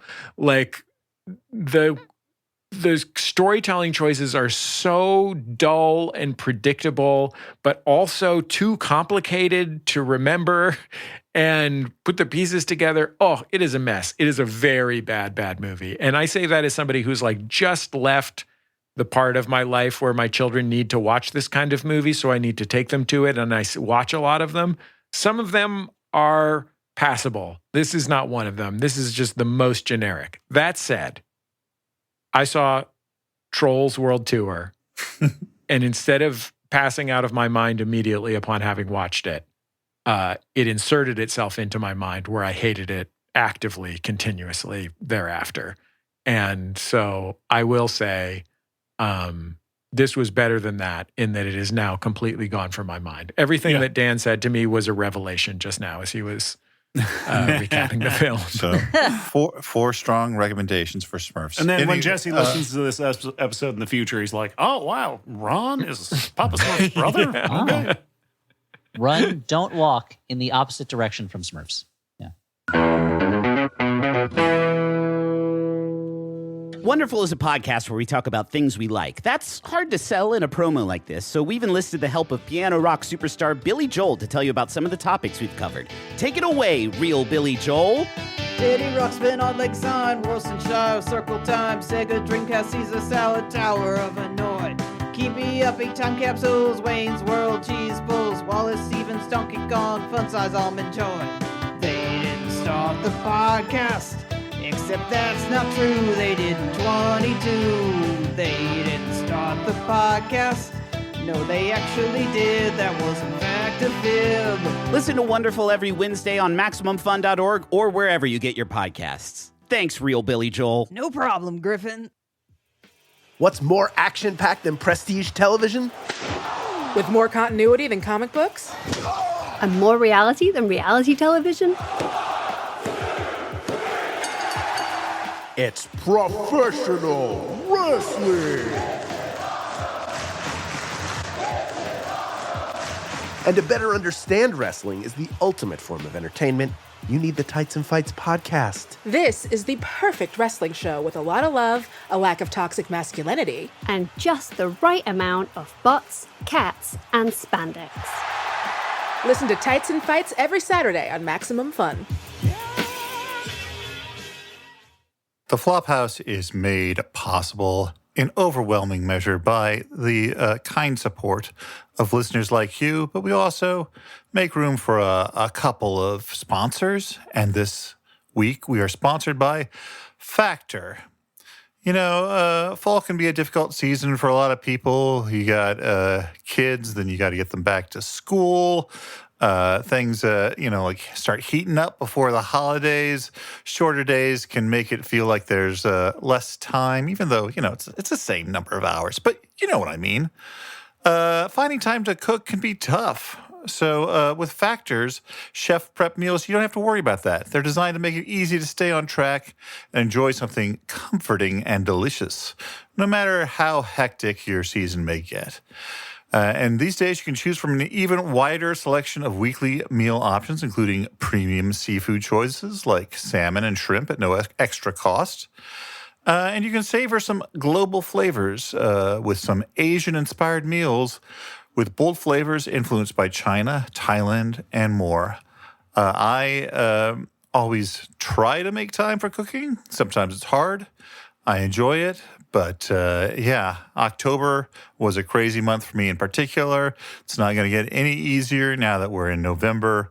And sometimes it's nice to have something like this. I have enjoyed Factor meals in the past. I find them really pretty delicious for something that comes prepackaged. Sometimes you can be a little snobby about something like that, but they do a great job over at Factor. So why not eat smart at factormeals.com/flop50off and use code FLOP50off to get 50% off your first box, plus free breakfast for 1 year. That's code FLOP50off at factormeals.com for 50% off your first box, plus free breakfast for 1 year.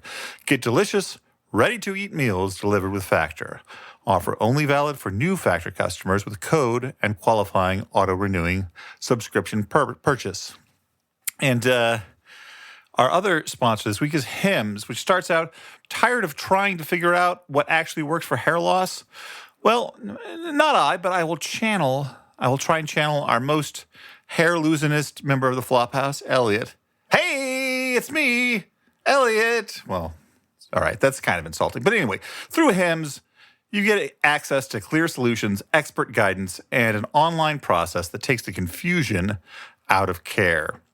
Hims offers convenient access to a range of prescription hair loss treatments with ingredients that work, including Chew's oral medication, serums, and sprays. Doctor-trusted, clinically proven ingredients like finasteride, hope I'm saying that right, and minoxidil are designed to stop further hair loss and regrow hair in as little as 3 to 6 months. And you want those clinically proven ingredients. You don't want some snake oil. No hidden fees, no surprise costs, just real personalized care on your schedule. So for simple online access to personalized and affordable care for hair loss, ED, weight loss, and more, visit hims.com/flop. That's hims.com/flop for your free Online, visit hims.com/flop. Individual results may vary based on studies of topical and oral minoxidil and finasteride. Featured products include compounded drug projects which the FDA does not approve or verify for safety, effectiveness, or quality. Prescription required. See website for full details, restrictions, and important safety information. Hey, let's take a break from plugging other people to plug us, the Flophouse, your pals, sort of. If you live in the Chicago area and you don't have any plans for the evening of Sunday, November 16, we added a late show after our first show sold out. We'll be talking about K9 with Jim Belushi, known worldwide as one of the two Belushis. The show's at Sleeping Village at 9:30 p.m. And if you go to the events page at flophousepodcast.com, you will find a link to tickets. Also, Flop TV is going strong. We just did our episode on Xanadu, a movie that, spoiler alert, I kind of like. I'm recording this before we do our Xanadu presentation, actually, to be dropped into a later episode, so I can't say exactly how it went, but I can tell you that my presentation was on one of my 80s fixations. It was 80s night, so I focused on a 80s fixation of mine, the original cartoon Jim, about Jim and the Holograms, a band fronted by a lady pretending to be another lady with the aid of a hologram machine that her dead dad left to her, along with, an orphanage, part ownership of a record company. Anyway, it's a wild show. I did a whole thing on it. You can get tickets or a season pass and not miss anything with that season pass because all of the episodes, even the ones that have already aired, will be available on demand through February of 2026. But if you want to join us live, those shows are on the first Saturday of every month. It's a video stream. We're doing film flops starting in the 2000s, going back to the 50s. Big finish this season will be Plan 9 from Outer Space, which we've never talked about. It's got presentations, pre-tapes, questions from the chat. So if you want to see the shows, go to theflophouse.simpletix.com. That's TIX for Tix. And get those tickets and more info. That's theflophouse.simpletix.com. Let's answer some letters from listeners. This first one is from Brian, last name withheld. And Brian writes, I'm an archaeologist and frequently have long commutes to remote places, and your podcast has been a constant companion for the last decade. When I was pulling into a work site last week, listening to episode 462, Imaginary, while sipping my coffee, Stuart and Dan were talking about the kid with the missing thumb and made some jokes about his inability to hitchhike. I guffawed appropriately, then took a long, deep draw of coffee, at which point Elliot exclaimed, he was scheduled to be on Roper at the movies, and I proceeded to plaster my dash and windshield with coffee. It was a spit take for the ages. If every time a bell rings an angel gets its wings, I hope something equally good happens for the three of you every time you've made someone lose a beverage. My question, my first time teaching at college was as a TA for a class called Archaeology in the Movies, which used movies as a lens to understand popular sentiments about the past, indigenous cultures, heritage, etc., and compare them to what we actually do in the field. You taught about how archaeologists routinely carry whips Yep. and have to sneak into submarines. And raid I like the tombs. idea that he has long commutes to remote work sites. And in my mind, immediately, it was like he leaves suburban New Jersey every morning to go to ancient Egypt. Yeah. That fucking island with all the dinosaurs in Jurassic Park. And then a little Dinosaur line, Island, yeah. a line goes on the map to show where he's going. If you had to design a similar syllabus to teach a class about your work or a personal interest through film, which movies would you include? I'm sorry to break in so Brian, fast, last but name withheld. for our work, it's obvious. It's Alex Inc. starring Zach Braff, right? Yeah. I know it's not a movie technically, but if you put 3 episodes together, it's a sort of trilogy. Well, the thing is, it Yeah. has the scope and ambition It's of a a movie triptych. because TV is the new movies and the new novels. Yeah. Yeah, of Exactly. course, you're covering this extensively on Podcast Movie Podcast, your bonus content on the Max Fun bonus feed about movies and TV that feature podcasting. Your love for Alex Inc. radiates from every episode. Yeah, it's just good that somebody finally got podcasting right on TV. I know. Like I've seen TV shows featuring actual professional podcasters that don't seem to understand what podcasting is. Yeah. We have watched a lot of podcast and podcast adjacent things for Podcast Movie Podcast, the bonus show that I've been doing with my Jordan Jesse co-host Jordan Morris. None of them are anything that I would use to teach podcasting. So I picked my special interest, which is baseball. Yeah. Are there any movies about baseball? There's that one about the chimp that pitches, right? Let me check the rule book first. Well, that's for your list for your special interest movies with Jason Alexander in them. I think about baseball movies a lot because I love baseball so much. I love movies so much. And there are like some favorites that I'm not as hot on as other people are, although I think they're perfectly fine. I like Bull Durham, but I don't love it. I thought Moneyball was fine. And A League of Their Own is a charming film, but not one that I treasure. This is where you and me part ways, but that's okay. We can still be friends. Yeah. This is the ruffle feathers hour. I know how important baseball and all sports are to you, Elliot. Yep, I love it.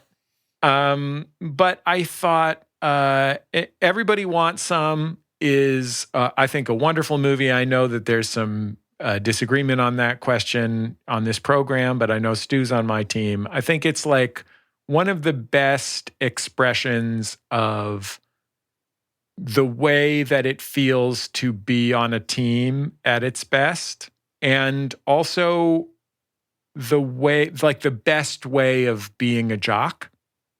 Like being a jock in a really non-toxic way, as like an expression of a sort of fraternal love and the joy of using your body. And like I only played baseball until I was like 15 or something, but that's definitely how I felt about playing baseball. Speaking of playing baseball, EFIS, which came out this past year, is a wonderful sort of low-key movie about a rec baseball league and a rec baseball game that's going to be the last one at this park. And it's all these middle-aged men who have been playing rec baseball their whole adult lives. And like the sun is going down and the game is just played inning by inning. And it's just about them as this, thing passes out of their lives. It's very charming, very funny, a really beautiful movie that really captures like the adult relationship with baseball, I think. There's a beautiful movie called Sugar that's maybe 15 or 20 years old now.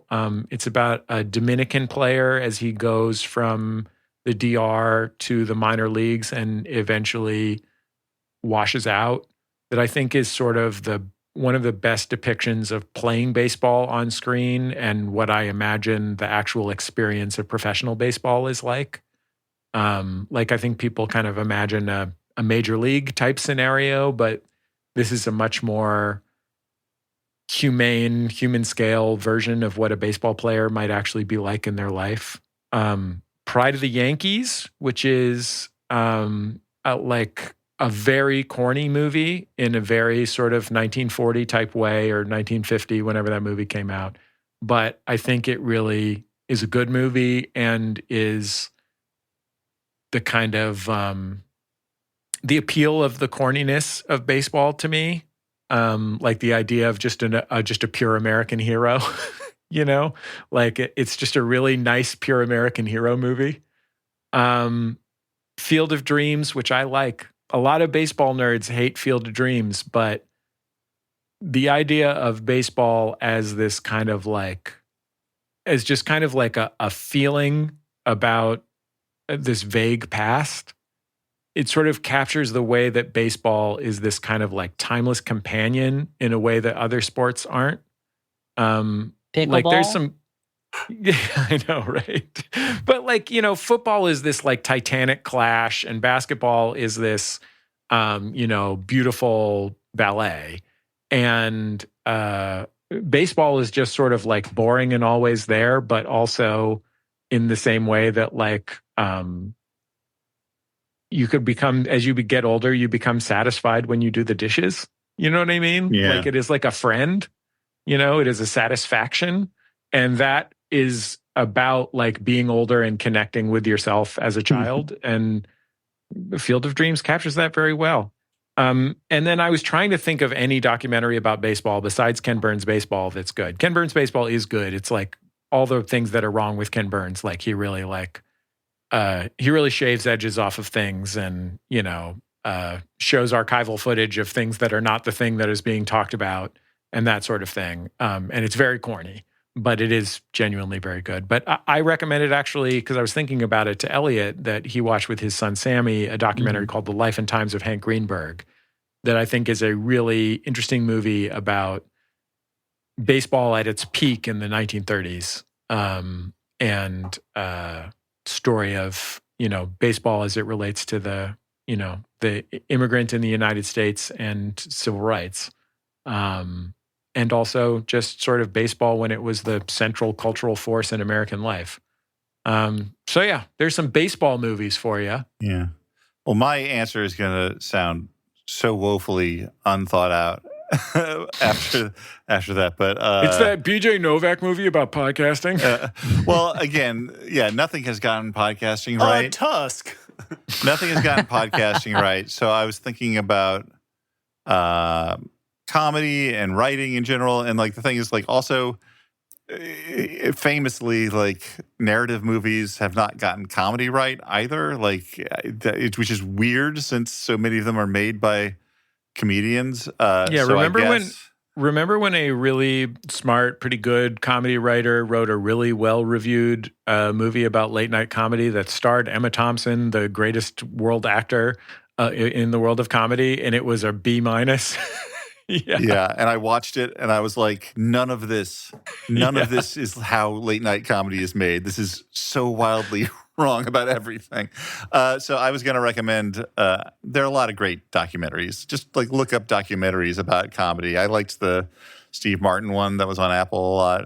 I gotta watch that. I haven't seen it yet. That's a good one in particular, I think. But there's a ton of them. And on a jokier side, but not that jokey, for just writing in general, maybe Barton Fink, because it really captures the misery side of things. It's not a movie, but what about Larry Sanders? How do you feel about Larry Sanders? That you know what? That feels real. I think some of it feels real. Larry Sanders. It's exaggerated in the way that it's all fiction has to be. But I think the thing that gets me is that they try to get away with the idea that there's essentially one writer on that show, which there's two, Elliot. There's two. But you only see one of them constantly carrying his laptop around all over the place. But once it's undercutting how many people it takes to accomplish a show like that, which you can't have a show with 60 characters on it, Yeah. But it gives across the idea that like you can make a late night network television show with like a staff of 10, which you could never do, Yeah. But that's the kind of thing you have to do. But Elliot, otherwise, put your money where your mouth is. What do you have to say about movies that reflect something? Movies. I mean, I was going to take the easy way out and be like, I'm going to teach a class about New York in the 70s, and there's a ton of movies about that, Mm-hmm. But I think there's I would find it really hard to do something about my work, like you're saying, using movies, because writing is not a visually interesting thing to do. It's such an internal process, and even writing a TV show where it's a lot of collaboration between people, it's still you're talking in a room. And so the one thing that comes close is, I guess, I remember when I was a segment producer at The Daily Show, my dad was like, is it like the scene in broadcast news where she's got to get that tape really down the hall really fast? And I'm like, yeah, it is like that. I do a lot of running through halls with tapes to get them. You're right. That's a pretty good movie about TV. Yeah. And for me, when it comes to running a bar in New York City, there's a couple of movies I would recommend. I mean, I'll put Cocktail up there because it's kind of dumb. Like, it's dumb. It's a dumb movie, and it's not accurate to what being a bartender's like. And in a way, a lot of it is like, yeah, you don't do this. You don't get up and like sing like 50s fucking pop songs or like read poetry while standing in a busy bar. Like, no, you're slinging drinks, idiot. Coyote Ugly. Yeah, Coyote Ugly. Obviously, Coyote Ugly. I'm definitely I would definitely show Support the Girls from 2018, just because it really highlights the way that like a restaurant or bar, like the community that grows out of it, and also the way that running that business requires you to manage so many different things, and it's really complicated. I think that's a really good example. And then I would also, weirdly enough, I'm going to do 2 Darren Aronofsky movies. The first is the recent Caught Stealing, a movie I don't actually think is very good, but the bar stuff I think is actually pretty accurate to my experience of bartending in New York City. That's a baseball movie, right? He wears a Giants hat. He played for the Giants, right? Yeah, there's also a baseball element. And I liked Caught Stealing, so I'm going to be the pro Caught Stealing voice. Okay. Here. Yeah, I mean, I think I would say it's a mixed movie as far as reviews are concerned. And then I would also, I think the most accurate depiction to my experience bartending is Darren Aronofsky's Mother. That's what I thought you were going to say. Because it is like, that is like every fucking bartending stress dream that has like kept me up. Just like that feeling that people will not stop coming into your bar and are behaving like maniacs, and you're just trying to get out of there. That scene where they keep sitting on the sink, even when she keeps telling them not to. That's exactly like bars. I mean, I've had to like yell at people like, no, don't climb and stand on top of a table, lady. I know it's your birthday. Did they give you that table? Yeah. Is that your table that you brought from home? We don't allow outside tables in my establishment. Wait. A scientist tried to bring in the periodic table, and you were like, get the fuck out of here. Get the fuck out of here. Hey. Was that just one question? I can't remember. That was just one question, yes. Okay. I have to find the letters for the game. We went so long that I was like, okay, now I'll just... Sorry we gave thoughtful responses. No. It's, okay, here's the other letter. This is from Adam, last name withheld, who writes... Hey, dudes, how you doing? That's what you had to find, Dan? Yeah, what's wrong with you, Adam? Why'd you write that in? No, Adam writes, I was a graduate student in Pittsburgh when The Dark Knight Rises was filming. I was unfortunately away while filming was happening, but I had friends who were extras in some of the big fight scenes. But the lab I worked at was the building that they used as City Hall, and the final confrontation between Batman and Bane took place in the lobby I walked through every morning. I don't think the movie is particularly good, but as graduate school was not. I think the movie is very bad as a graduate school. Yeah, you cannot get a degree from Dark Knight Rises. It's a certificate program at best. Yeah, exactly. I don't think the movie is particularly good. Excuse me, I have a law degree from Dark Knight Rises. What is this? What is this piece of paper? Where did you get this? Who gave you this? But such a beautiful piece of paper. Yeah, I know HVAC repair. But as graduate school was not very good for my health, the Batmobile shooting the building in the face has a special place in my heart. My question is this. Do you have any movies where you like watching one scene and then you turn it off, but you've seen that scene a ton of times because you like it so much? Thanks for your podcast and attention, Adam, last name withheld.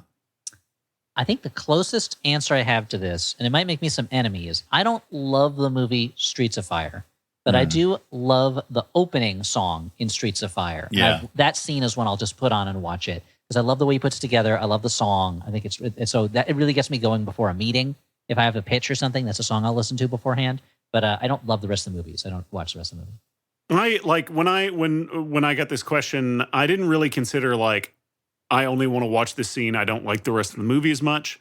I thought of it more as like, what is one scene that kind of encapsulates the vibe of the whole movie, and thus, and for me, that is the scene in Unforgiven with Gene Hackman talking in the jailhouse. With what's his name, Saul Rubinek, yeah, and it's such a great scene. It's like a full movie in one scene. It's so great. The rest of the movie's great too, but I feel like that is just it's such like a beautiful bit of acting and writing, and yeah, it's awesome. I'm sure I have some of my own, but what sprung to mind just now was. Actually, there's a lot of online videos where you'll just watch a little bit of it and then not finish it. I got what I needed. You kind of don't need the setup or the wrap up. The setup's important. Yes. You need to see what the scenario is. I'm an old man. Stu's been watching a lot of videos of Ron lately. I do, yeah. And I don't need the setup. I have my own fantasy that sets up this circumstance. Okay. Anyway, not that. No, I was, again, this is not a movie that, like, we don't like the rest of the movie. We like the whole movie. But there was a period of time when Audrey, when she didn't know what else to watch, would throw on the recent Dungeons & Dragons Honor Among Thieves, and specifically watch the opening where he keeps waiting for Jonathan to show up and asking where Jonathan is, and the scene with the corpses who have to answer questions. I'm not a big watcher of movies that I don't like. I will go out of my way to make sure that I'm going to at least kind of like a movie before I'm willing to spend my life watching it, unless I get to see 3 of my favorite friends in the world and be a guest on their podcast. So I was thinking, like, what is a movie where I like a scene but don't like other parts of it? The best I could come up with was the movie Dirty Work, which actually has a few parts that I like. And, you know, Norm Macdonald was, like most people my age, worth knowing, but also emotionally broken, my hero when I was 14. And there's some real funny stuff in Dirty Work, but, like, I watched the whole movie. It's not a good movie necessarily, but I could watch any day, like the part where they're about to get in a bar fight and Chris Farley puts a quarter into the jukebox and goes, "Street fighting man, Rolling Stones, L7," but then he accidentally presses L8 and the Pina Colada song comes on. Yeah, I remember that having a lot of like very good isolated bits in it. Yeah, Chevy Chase is crazy funny in that movie. Yeah. So let's do recommendations. Movies that would be a better use of your time than Smurfs. And I'm gonna pull out. We were talking about The Dark Knight Rises just a moment ago. Another Dark Knight. We were talking about that, weren't we? Yeah. The Darkest Night, of course. Batman 66, the Batman movie from 1966. My friends and I have been watching, doing a watch of the whole Batman series recently on Sunday nights, which is, of course, delightful. And at the end of the first season, before we started the second season, that's when the Batman movie came out. And so we slotted that in there and watched that recently. And it's just so much fun. You know, you go through this thing when, as a kid, you don't quite understand that this is essentially a comedy show that you're watching.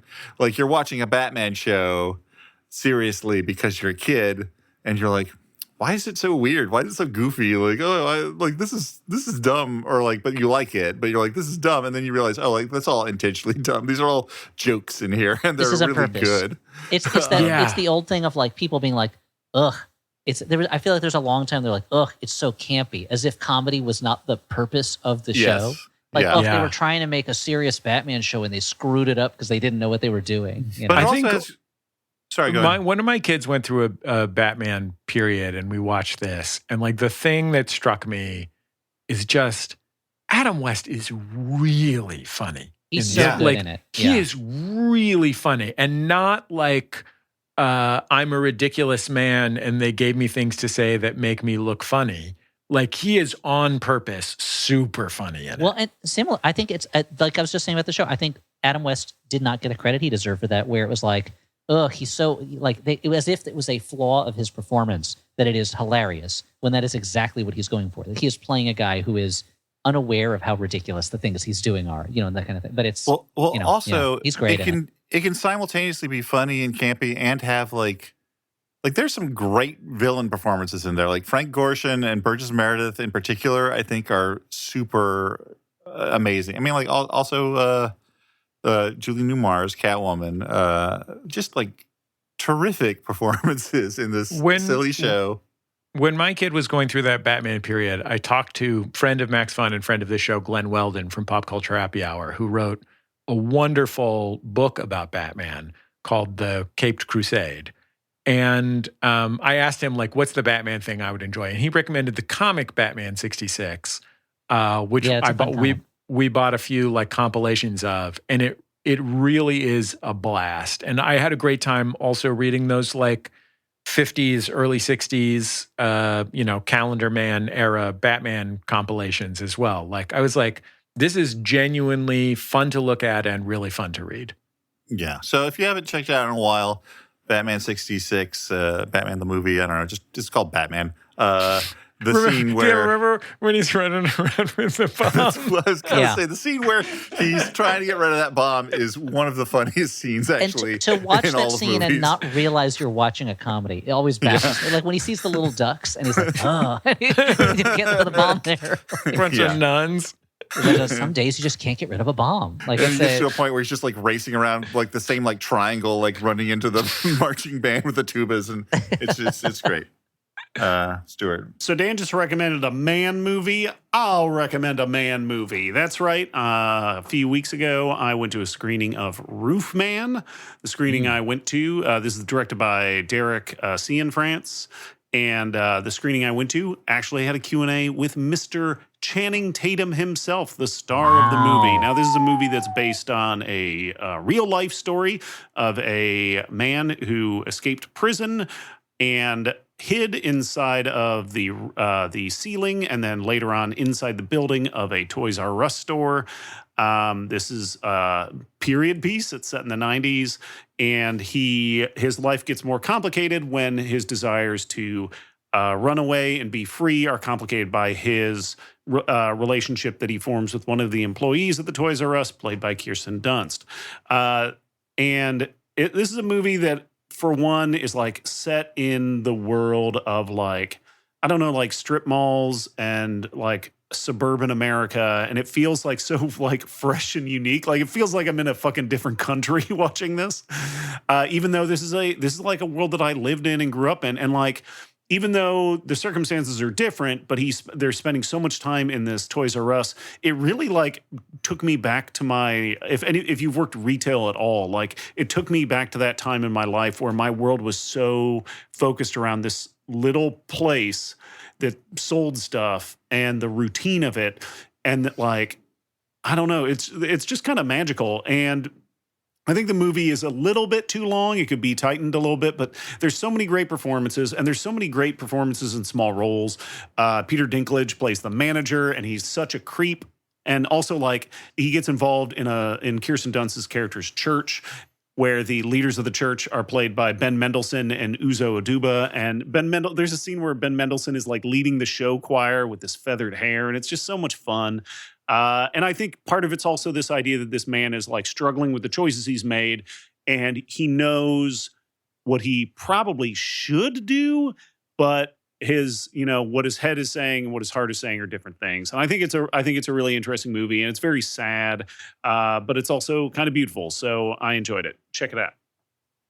I'm going to recommend, I figured, we talked about Smurfs in this episode. I know it seems like it's been a long time since we talked about Smurfs, but that was just this episode.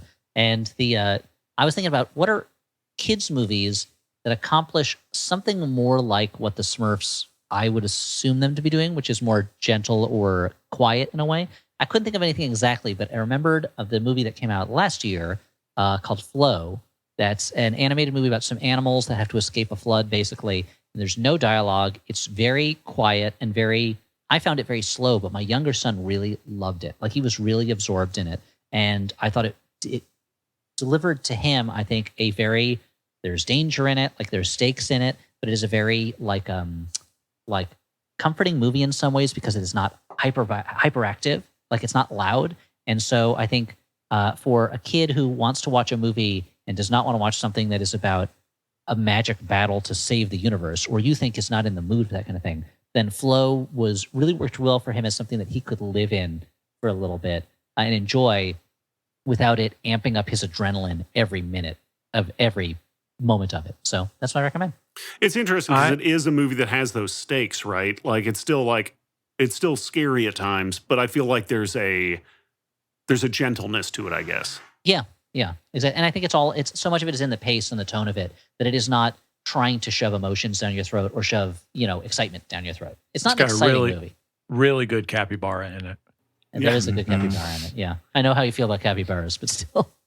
I figured I was thinking what movies have I seen recently that are recommendable? Then I was like, when am I going to get to be on the Flophouse again? I should just recommend my favorite movie. Yeah. So I really love so boxing Helena. Christmas with all the Cranks. Ladies do it.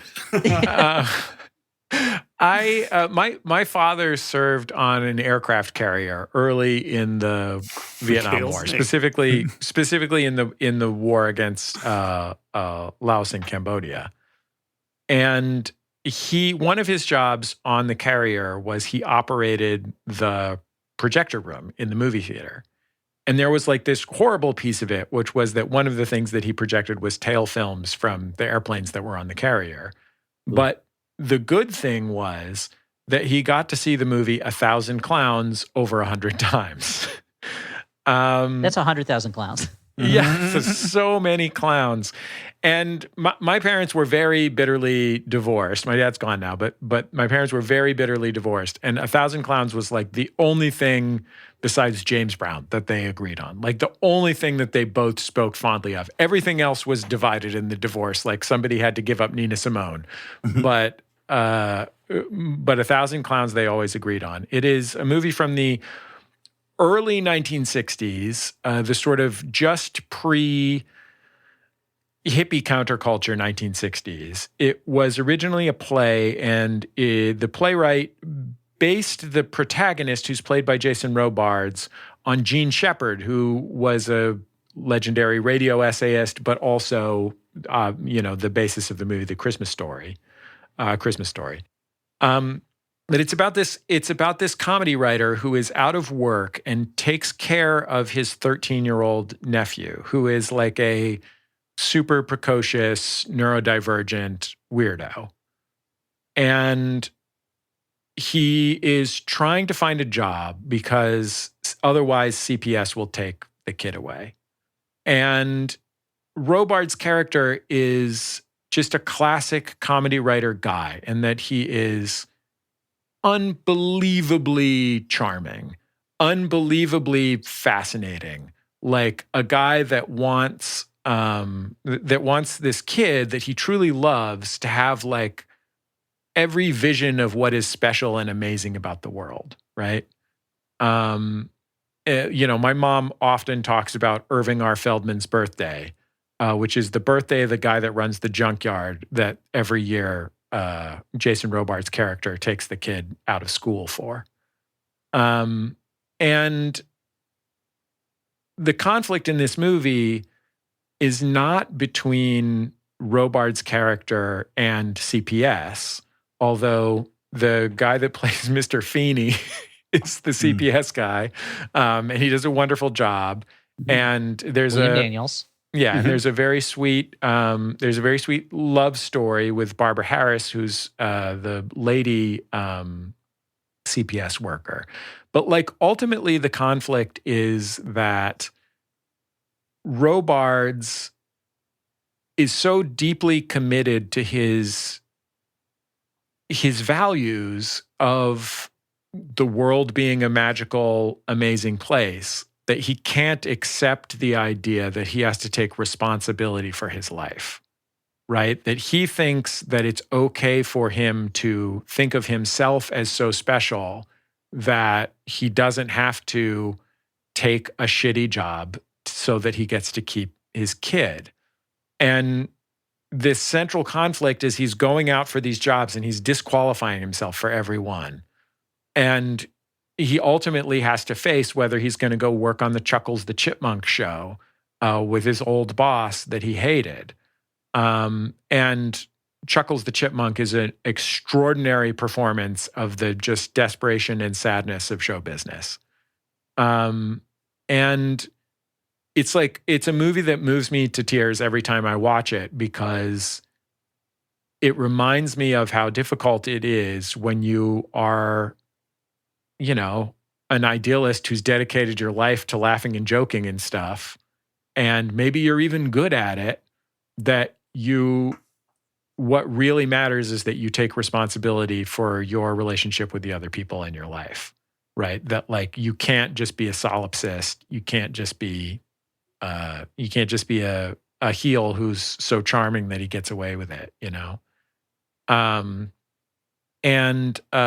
it's also a very interesting film technically. It was a play originally, and there's not much that happens out in the world. And so if you've ever read that book, When the Shooting Stops, about film editing, there's a whole chapter in there about all the things they did to enliven the film in the editing room. There's a lot of montages that take advantage of a lot of stock footage to depict the rat race. And it's a very countercultural. It's a very vivid reminder that there was a counterculture before there was hippies. That there was like something. I think it reminds me a lot of my late friend Mal Sharp, who was one of the creators of the Max Fun podcast, Coil and Sharp. In that he was like in the early 1960s, before hippies, like doing things that were really magical and incredible. And so yeah, it is like in the question, what is the best depiction of making comedy? It is not my best depiction of making comedy, because there's no comedy made in the film. It's about a guy who's who can't get a job making comedy. But in terms of depiction of the emotional life of someone who is driven to create comedy, it is the most compelling film I've ever seen, because it is ultimately about like, again, that conflict between thinking of yourself as special and realizing that your job on earth is not to be special. It is to take care of other people. The ending is ambivalent enough in terms of where this guy goes and what kind of guy he is, that Gene Shepard actually severed his relationship with his friend that wrote the play and film, because he felt it was too scathing of, him being a manic pixie dream boy. But I find it inspirational. Like, it reminds me why I am, besides being a comedy guy, also a comedy dad. Like, why I'm so grateful to work with Jordan and John Hodgman, who are people who will go put up flyers with me at all the campus bus stops. You know what I mean? Yeah. It's a really beautiful movie. It is on Blu-ray. You can get it on Blu-ray. Sometimes it is on AMC. But also, let's say you had a tube that you could type 1,000 Clowns into and then filter by length. I bet you could find it there if you wanted to. I'll also say this, guys. I love the movie Pee-wee's Big Adventure. There's going to be a 4K Blu-ray from Criterion coming out, and your boy wrote the essay with a lot of help from my friend Elliot Kalin. Oh, cool! Not a lot of help. Thrilled to see that. I'm excited to get a copy of that myself. I'm gonna second your 1,000 Clowns recommendation, because it's a great movie. And you wouldn't know it, but you're all familiar with the work of the actor who plays the kid, Barry Gordon, because he went on to be the original voice of Donatello.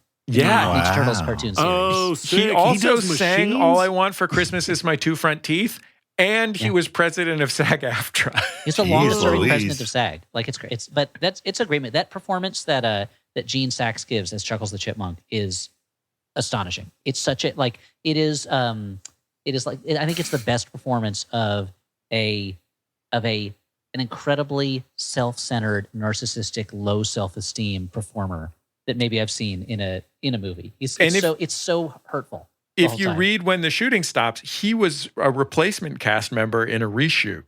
Like, they just sort of like brought him in 4 months or something after they finished the movie, and it is the most extraordinary performance. And what's his face, who plays his brother, actually won the Oscar. Yeah, Martin Balsam. This is the movie he won his Academy Award for. Was for Best Supporting Actor for this movie. And he's really wonderful in it as the Jason Robards' character's brother and agent, who is a fruit enthusiast and thus very relatable to me, but not to Elliot. No. It's the one thing I don't like about Elliot's like, there's some kind of alien monster in this movie. Jesse, speaking of doing shameful things as a necessary part of a showbiz career, you care so much about your show Bullseye that you watched the Smurfs so you can come on our show. Do you want to plug it before we sign off? Yeah, well, first of all, I watched the Smurfs so that I could spend some extra time with three of my favorite guys on Earth. Aw. I love you guys all very much. You're such wonderful friends. I'm so grateful, and you're in my life. But yeah, also, it's the 25th anniversary of my public radio program, Bullseye, that I started 25 years ago in Santa Cruz, California, as a college sophomore with my friend Jordan Morris, who's been a guest on this show, who was my resident on the hall that I was the RA of. But yeah, I've been interviewing figures in the world of arts and culture for 25 years on Bullseye, including many people from the world of film. One that stands out is maybe 6 years ago, I got to interview Pedro Almodovar, and it was a really extraordinary experience. I've gotten to interview Mike Lee 2 times. That's probably my favorite living filmmaker. You like Ryan Johnson's coming in a few weeks. It's always Ryan's been a guest on the show several times. And is one of the best guys around, as well as many movie stars. But it's in-depth conversations about where art comes from with people who make stuff that's awesome. Yeah, I'm hard to please when it comes to interviews. It's not my usual thing. I think you're my favorite interviewer. I enjoy what you do. Thank you, Dan. So, what about you, Stu? Who's your favorite? Is it me or? It's the Hot Ones guy, isn't it? It's the guy from Hot Ones. It's the Hot Ones. It's the the thing guy is, from like, Hot Ones. Yeah, he makes you eat chicken. At the I same mean, I time, just like hot chicken. Yeah, he's like my favorite Really bald spicy. interviewer. Yeah. Elliot's favorite interview, by the way, is the chicken wings from Hot Ones. It's not even the guy. They're from great. Hot Ones. They do great work. I'm a huge. You're my second favorite after that guy who did the interview with the vampire, because that's tough. That's Yeah. scary. You're taking your life in your hands. That takes to do guts. Yeah. Yeah, the Slate Man. That. Yep, Well, it not was the actor who played the character. Christian Never Slater. mind. No, it was Yeah. him. Christian No. Slater, the actor, did Yeah, it. that's my favorite interviewer. talked Is to a- the actor Christian Slater. Talk to a man. Yeah. Well, Yeah, it's Michael. It's what Michael Sheen doing David Frost. That's my favorite. yeah. Man, what a Sturgis dumb knows. movie at times. Okay. Where the way they like mix in We can't. footage of the. I didn't like it either, but we can't What's crazy? litigate Frost Nixon, right? We should do a mini about Frost Nixon, where it's like, why do we have the actors playing the historical figures doing talking heads to the camera as if this is a Yeah. documentary? Like, what is this? Very irritating. Yeah. So that's the perfect note to sign off on. Thank you to Jesse for being here and watching Smurfs despite his reaction to it. Thank you to Alex Smith, our producer. He goes by Howell Doughty online. You can find all of his creative works scattered across the internet. Thank you to Maximum Fun. You can find other podcasts at MaximumFun.org. Many, many years ago, Jesse said, hey, what about you guys coming on Maximum Fun? And it was a dream come true as someone who really loved Jordan Jesse Go and a lot of the podcasts on Max Fun, and it's been a great fit. So thank you again, Jesse. Check out the other podcasts. I just saw our friend Al Madrigal, who on the podcast network that you guys were with previously. Yeah. And I was reminded that, first of all, I'm still very good friends with Al Madrigal, but I was reminded that he texted me, I'm so mad at you for taking away the Flophouse. I know, and you don't want to be on the wrong side of Al Madrigal. Because I'm so mad at you for taking away the Flophouse. He literally was a professional firing person for years. Yeah. He's like, I'm so mad at you. And he's like, the reason, I understand why they did it. It makes so much more sense at Max Fun. But that's the one show of ours that me and Kristen listen to. Oh, that's a very nice thing to hear. It's sweet and it makes me feel bad. Well, sorry, Al. Thank you, Al, if you're still out there. Al still loves you. Don't worry. Well, for the Flophouse, I've been Dan McCoy. I've been Stuart Wellington. I'm Ellie Kalin, and I'm so happy that we had our guest today, Jesse Thorn. Bye, everyone.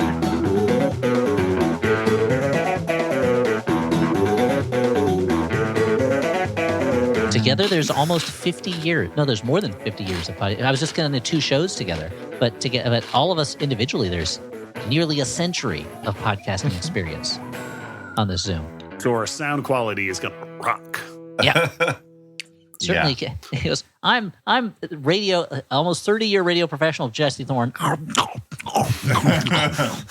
No, I got 4 candy corns left. Okay, well, Okay. Candy corns. Stop chewing that candy corn. Yeah, grip it and rip it, baby. Are we ready? Mm-hmm. I'm gonna. Okay. Don't grip it too hard and don't rip it too hard, It's a good Well, point. you gotta grip it hard if you're gonna rip it hard. but not too hard because you want to leave ripping room. Firm Okay. but loose. All right, here we go. Maximum Fun A worker-owned network of artist-owned shows. supported Directly by you.